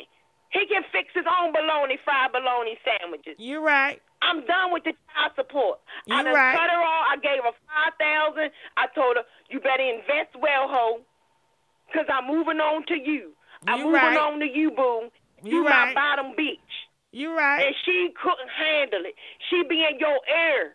Don't let her be in your ear, Gigi. You right. You sure Don't let her be right. in your ear. You listen I'm to gonna these block her. hoes. I I'm don't gonna deal with block them her. hoes. I'm gonna block her. You I'm gonna can't block her. say you gonna block her, Gigi, but you can't answer her phone call, Gigi. I'm You supposed to sorry. be my ride or die. I'm sorry. You supposed You to be right. riding and dying for me. You're right.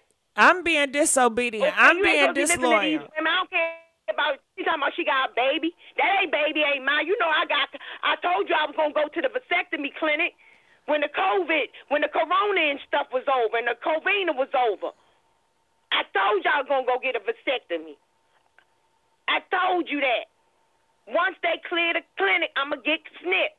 But that baby, these women, these babies ain't mine. They lying. I put that on my mama. Okay, Gigi, I'm going to need you to ride strong. You're right. You're right. I know I'm right, goddammit. And I want all my clothes on and shit and hung up. Because you got to listen to Daddy. I'm Daddy Thug. Yes, Daddy King. Thug. Say it. Daddy Thug. Daddy Thug. Daddy.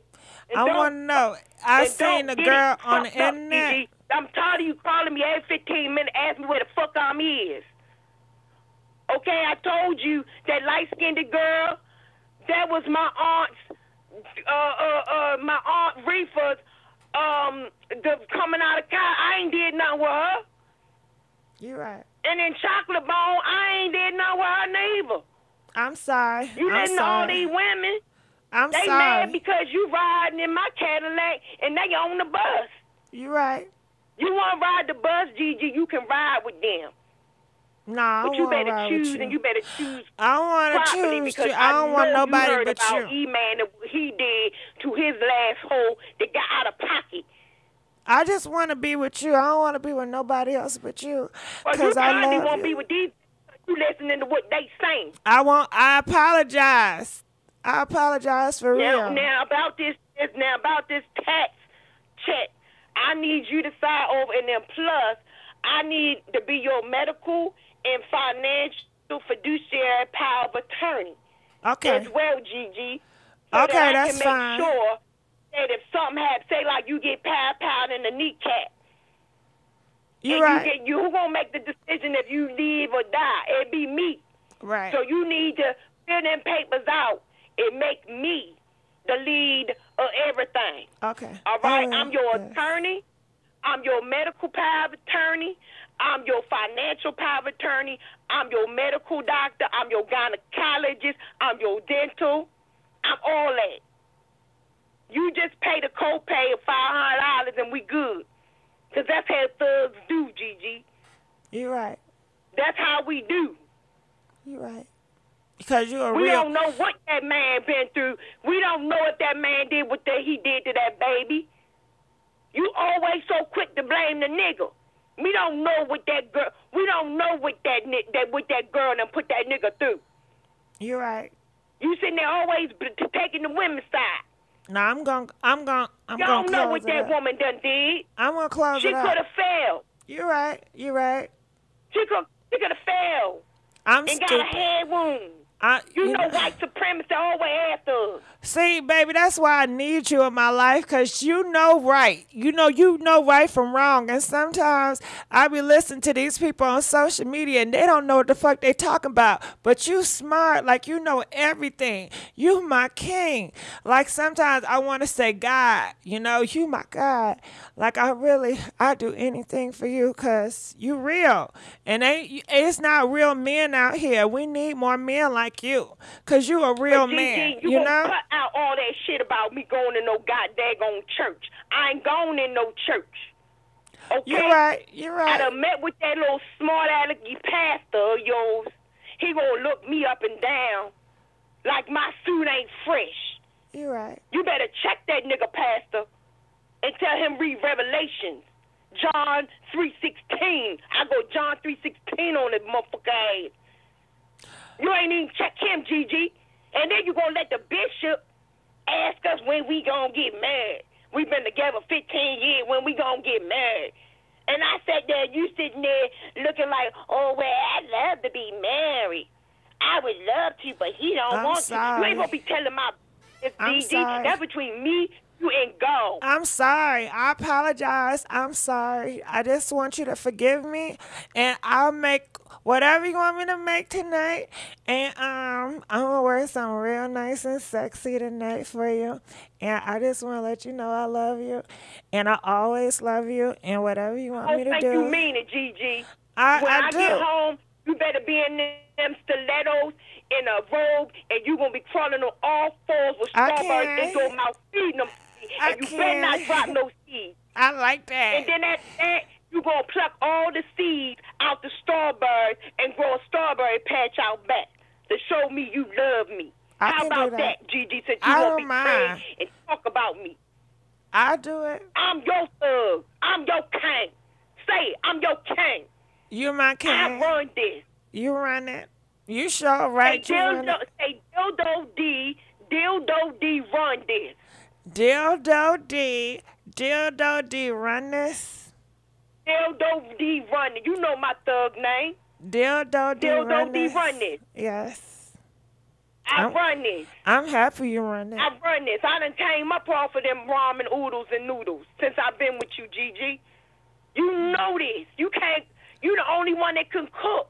Okay, Indigo. Okay, you did a great job.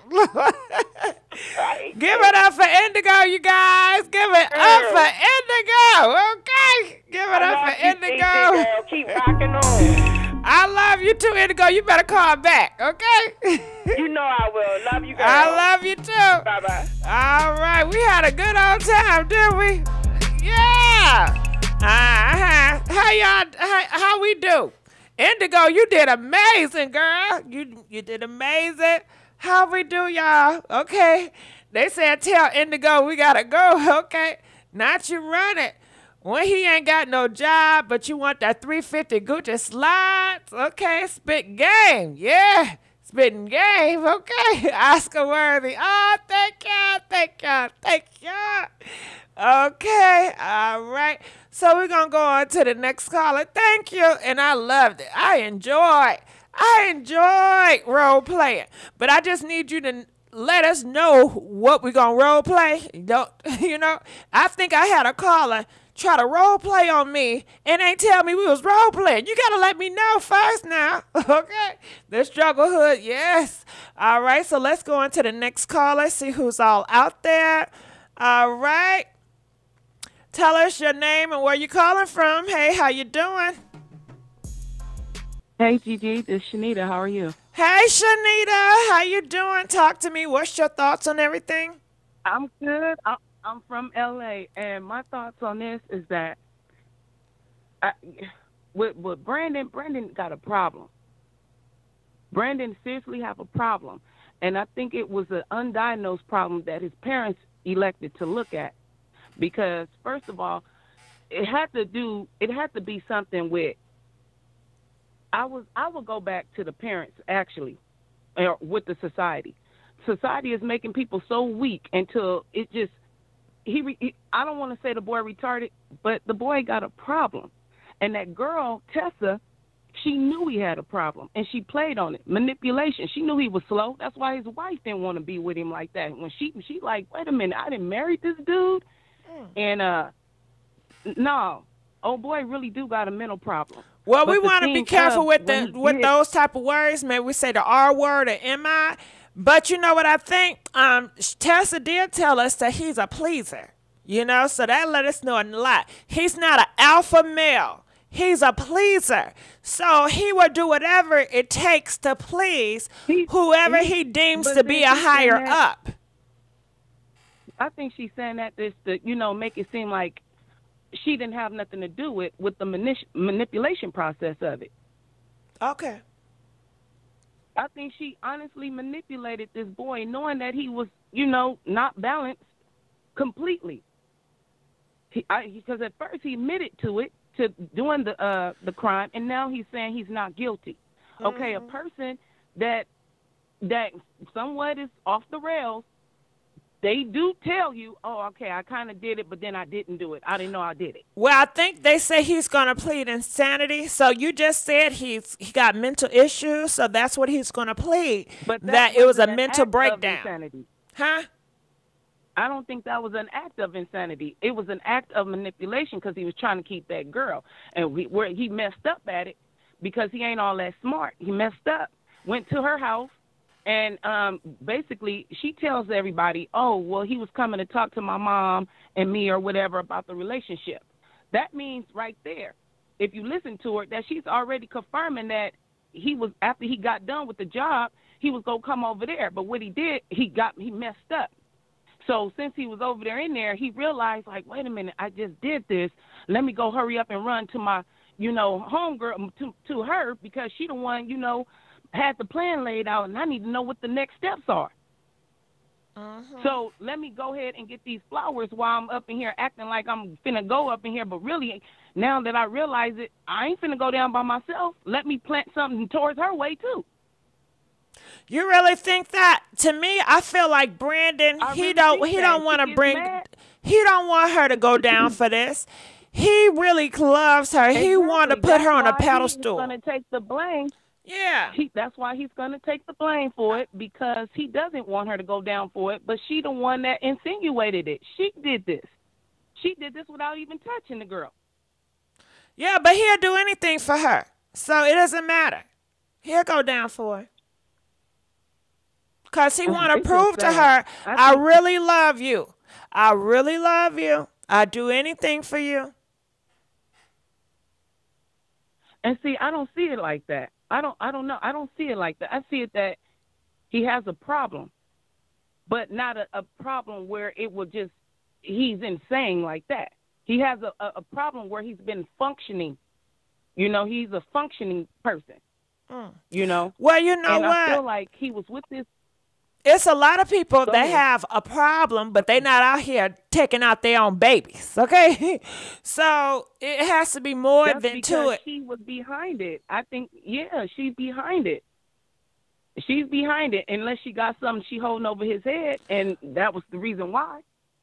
Well, I'm sure she wanted him to stop messing with different women, and his ass didn't do that. So she don't have that much control over this nigga. He gonna do what he want to do. How could she? But Gigi, how could she expect that when she met him while he still had a woman, his wife? Yeah, how could she expect that? She said, I guess she did not know, but when she did find out they were separated, she knew. She knew. Just like she said she knew Danielle. Oh, I talked to Danielle. The ex-wife talked to Danielle. She went to go meet. She knew. She's trying to play stupid, but she's not playing stupid. She thinks she is, but she's not, because she just don't have no kind of empathy or sympathy. She don't feel no emotion. I think I'm more mad about this situation than she is. You know she listening. Well, I hope she heard, and I hope she heard my name. What Look you me gotta, up, darling. what you gotta tell her? What you gotta tell her? Cause you know they be listening, right? Go ahead. What I want to tell her is that she's wrong. That was some fucked up shit for even being involved in any type of situation like that. If you didn't like the girl, then that's fine. But you didn't have to put it up in this. I don't even want to say the R word, boy head, and have him doing some stuff to prove something to you. Who the hell are you? Who is you? She is the person that Brandon want to be with. She is the person that Brandon would do anything to be with. That's who she is. And no matter what, the accountability cannot be taken off of Brandon. Brandon is the man. He's out here having, doing the do. He has to be responsible for all his actions. My thing is, Brandon didn't want no more kids. That's what she said. If Brandon didn't want to have no more kids, why he ain't use a Jimmy? Why didn't he use protection? Why he dating? No, Gigi? Why is he dating her with a baby that's still like under 5? Because he really want to be with her, despite her having a baby. It's not his baby, and he really want to be with her. Something wrong. When somebody really want to be with somebody, they make exceptions for that person. They'll do anything for that person. Do you look at the fans. I don't know. You don't think a Beyonce fan would take you out of here for her? You don't think a Nicki Minaj fan would take you out of here for them? You don't think a Trumper would take you out of here for them? But they gonna have a hell of a fight. But I'm just saying, regardless of that, a Trumpster, somebody that loves Trump, will take you out of here. It doesn't make them the R word, but they praise certain people, and they'll do anything for certain people. We are living in a world where we worship each other. We worship people. We'll do anything for certain people. Yeah, I see. Just in the hood. Do you watch Power? Do you watch these shows? You see, they take people out because they feel like a threat. Man. People take people out for the smallest thing. Some people take people out back in Detroit for gym shoes. If you have some Snickers, or how about this? I've heard a few times somebody took somebody out because they stepped on a shoe. Okay? The littlest things. But you don't think that so where do you think that come from? Because I honestly believe that's a problem. I think some type of demonic something and soul, and I think it has a lot to do with entitlement, feeling like, or somebody raged, they're angry inside. They just feel like they just want to, I can't explain it because I've never been that type of person. I'm just assuming what I think.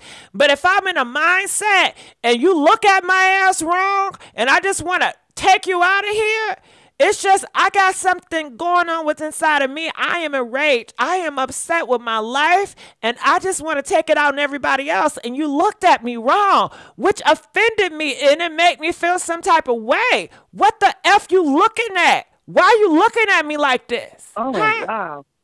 You never heard that? People be taking people out because they look at them wrong. What the fuck? Yeah. I be thinking those are just, them people is cursed. You know? I don't know. I ain't never seen it as an entitlement, but now that you're opening my eyes to a whole different level or something, I just be thinking them folks is just, ain't got it all up there. Something wrong. We all didn't have some kind of hardship in the past or probably present, but I just think that them people just did not know how to deal with what was coming for her.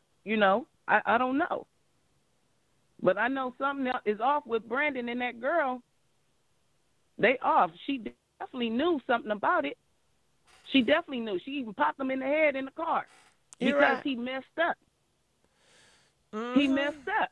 It wasn't never supposed to go as far as getting back to her and her family. He was supposed to have did the job. You're right. I wonder what they go say in court now. I don't know. They think they on Power or something. Man. Did you see the last episode of Power? Oh, that was so long ago. I ain't seen the new one. Yeah. Oh, you ain't hip today. It's good. Seen the new one. It's good. It's good. I ain't seen the new one. I think the last one I stopped watching or left off of was when Mary J. Blige and her sons was on there. Oh, you don't care for Mary, huh? I love Mary. Okay. I just ain't been able to watch TV lately. Oh. You know, out here in LA, I just working like a damn dummy. Okay. Well, when you watch it, it's going to be a treat for you because it's good. Okay. So I will tell you that. All right. Well, watch it. Yeah, I think you know what else is good too that I was watching last night. It's a show on Max, HBO Max. It's called Euphoria. I can't pronounce it. EURPOHIA, something like that. I know exactly. It was Zendaya. Yeah. Listen, I ain't never been one, so this is season 2 that's finna come. Yeah, it's season 2 is already out. Girl, I just got finished watching season 1. I ain't never watched it. Until everybody kept talking about Zendaya and this stuff and Rue, I said, let me check this shit out. Girl, I watched one episode. I was hooked. Do you hear me? I said, I didn't know about this show earlier. Girl, I was up all last night watching all that shit. I said, God damn, this is some good ass shit right here. Well, don't get me started because I'm going to be up there. You're going to have me up trying to find these shows. Yeah. Figuring out Girl, what did you think about Maddie, honey? Maddie and Nate. And how Nate, let me tell y'all, if y'all haven't watched, Nate is tall. He is so handsome, y'all. But he be putting the paws on Maddie. Maddie is so cute. She remind you of a Selena Gomez or Ariana Grande. She is so cute. And he even, he got a thing for dick. You know what I mean? Yes. Her boyfriend had all these pictures of some dingalings, okay? Different sizes, different colors, different shapes. He had the Latino dick, the African dick, okay, the European dick. I think I even seen a Chinese dick up in that motherfucker, right? He was all around the world. Yeah, and she was wondering, why her boyfriend got all them dick pics. And, she still been with him thinking, because she cared about him. And that's the thing. She didn't have confidence within herself. She didn't have self-love, but she is gorgeous. Maddie is effing gorgeous. She is gorgeous. But I don't know. She did you out, GG. What? I think Maddie gorgeous. I think she is, I think You don't think she gorgeous, you don't think she cute. She all right. Okay, she all right. She all right. But yeah, I enjoyed it. Yeah, you're right. Well, I guess I'm gonna watch season 2 then. Yeah, I haven't watched season 2 yet, but I plan to. And you know what else I was watching too the other day? Well, I guess Saving Dion. I guess I'll wait until you catch up. And then next time you post and you tell us hey, you caught up, and then we can all watch it together. Saving Dion. Do you watch that? No, I haven't even. Dave and Dion. I don't think I even heard of that one. That's on Netflix. It's about this young black boy, and he got powers. Yeah, Saving Dion. And guess who on that show? Guess who on that show now? That fine ass man that be playing on Tyler Perry. I don't know what way he go, but he is so cute. He got that mixed hair. I forgot I don't know his name. He be with Tyler Perry. He is fine. Y'all know who I'm talking about? Oh, he's so damn fine. I know. I see his face. Yeah. You know who else? You know what else he was on? He was on How to Get Away with the N-Word. He was on that. Okay, I see his face. I cannot think of his name. Do you remember when he played on How to Get Away with the N-Word with Viola Davis? You don't remember him? Let me see. No. Because it's not that many black men on that show now. Come on. Oh, yeah, Rome. They call her Rome Flynn. I'm trying to help you out. Somebody said Rome Flynn as a colorist. Is it Rome Flynn? Yeah, Rome Flynn, right? Yeah, that's what they say. He's on Saving Dion. But I can't think of the boy's name. Yeah, but they say I didn't know he's a colorist. He's still fine. He's still good looking though. Yeah. Do you think he cute? He What you think about is. him? Yeah. He's cute. Okay. Got a nice smile. Yeah. But you don't care. I can tell you don't care for his ass, huh? You're like, yeah. You know, I don't be up on, you know. I feel you. Like you said, this is a people worshiping type. You're right. You know, you're right. thing. I don't be up on none of that shit, really. I know what you're talking about. I be trying to get the business, but most likely I ain't with that type of business. Got it. You know. But he's up in that here, show with ground. Dion, and that's a Netflix show. You know, that's pretty cool too. All right. Well, I appreciate you calling. Make sure you call back. All right. All right. We're gonna go to an. I will. Thank you, Gigi, for taking my call. Thank you. All right. So let's go on to the next caller. All right. All right. Later, alligator. All right. Let's go to the next caller. Hey, how you doing? Tell us your name and where you calling from. Hello. Hello? Hello? Hello? All right, nobody's there. Nobody at the door. Feel free to call in. The phone lines are open. If you have any questions or not questions, but if you have any comments on this topic, feel free to call in to give a comment. All right, I'm looking in the comment section. And please like this video. We are begging for likes. I'm just up here talking to y'all now. I'm sorry about that. They made both go down. They are good keepers. Chris Brown is the biggest C-word colorist. I don't know who colorist and who not. Thank you, Full of Life. I don't know who's who and who's not. Yeah, Raising Dion. You know, that's what I'm talking about. Raising Dion. But anyway, I hope she does with him. What else do y'all have to say about this stuff? Okay, I got another caller. Hold on, y'all. Somebody at the door. Hey, how you doing? Tell us your name. Where you calling from? Hello? Hello? Hey, tell us your name. Where you calling from? Hello? Hello? Hello? Yes, can you hear me? Yeah, I can hear you. Tell us your name. Where you calling from? My name is Justin. I'm calling from Chicago. Justin, what are your thoughts about this, Justin? She definitely is the brain behind this shit, and he's just the pawn. Okay. What makes you say that, Justin? I mean, it has to be that way because she's definitely the one that was sitting back. And he, and she was like, okay, if I get this, we're going to take care of her, but it's going to be in a smart way. He fucked up, and that's pretty much what happened.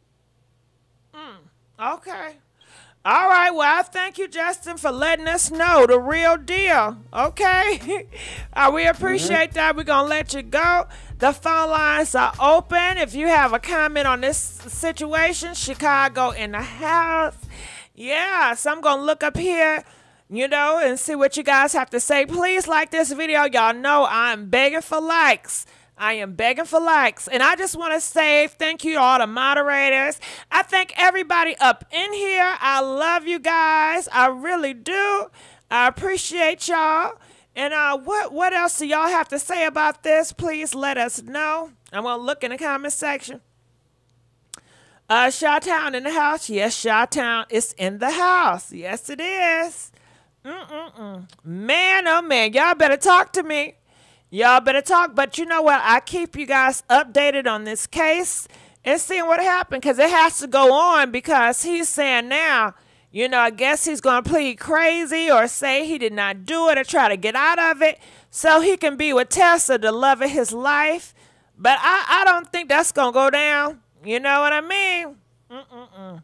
I tell you, it's so hard out here. We all confused. What you confused about, Kim? What's going on? Thank you, Detroit. Detroit Skid Row. Okay, yes, please like and share. Thanks for having us. Oh, you're welcome, Feast. Okay, you are so welcome. All right. Y'all ain't saying nothing no more? Okay. Well, I guess I'm going to get on out of here. I love you guys. I had a great time with you guys. DJ, pump that beat. All right. Somebody say okay, Alpha I say he's zesty. How you know he's zesty? It's no reports that saying he's zesty at all. You know, I don't know where you come from that. You know, I don't know. People just making up shit now. You know, do I got a phone line? I sure don't. All right, well, I'm going to let you guys go. I love you guys, and I'll see y'all on another video. DJ, turn me up.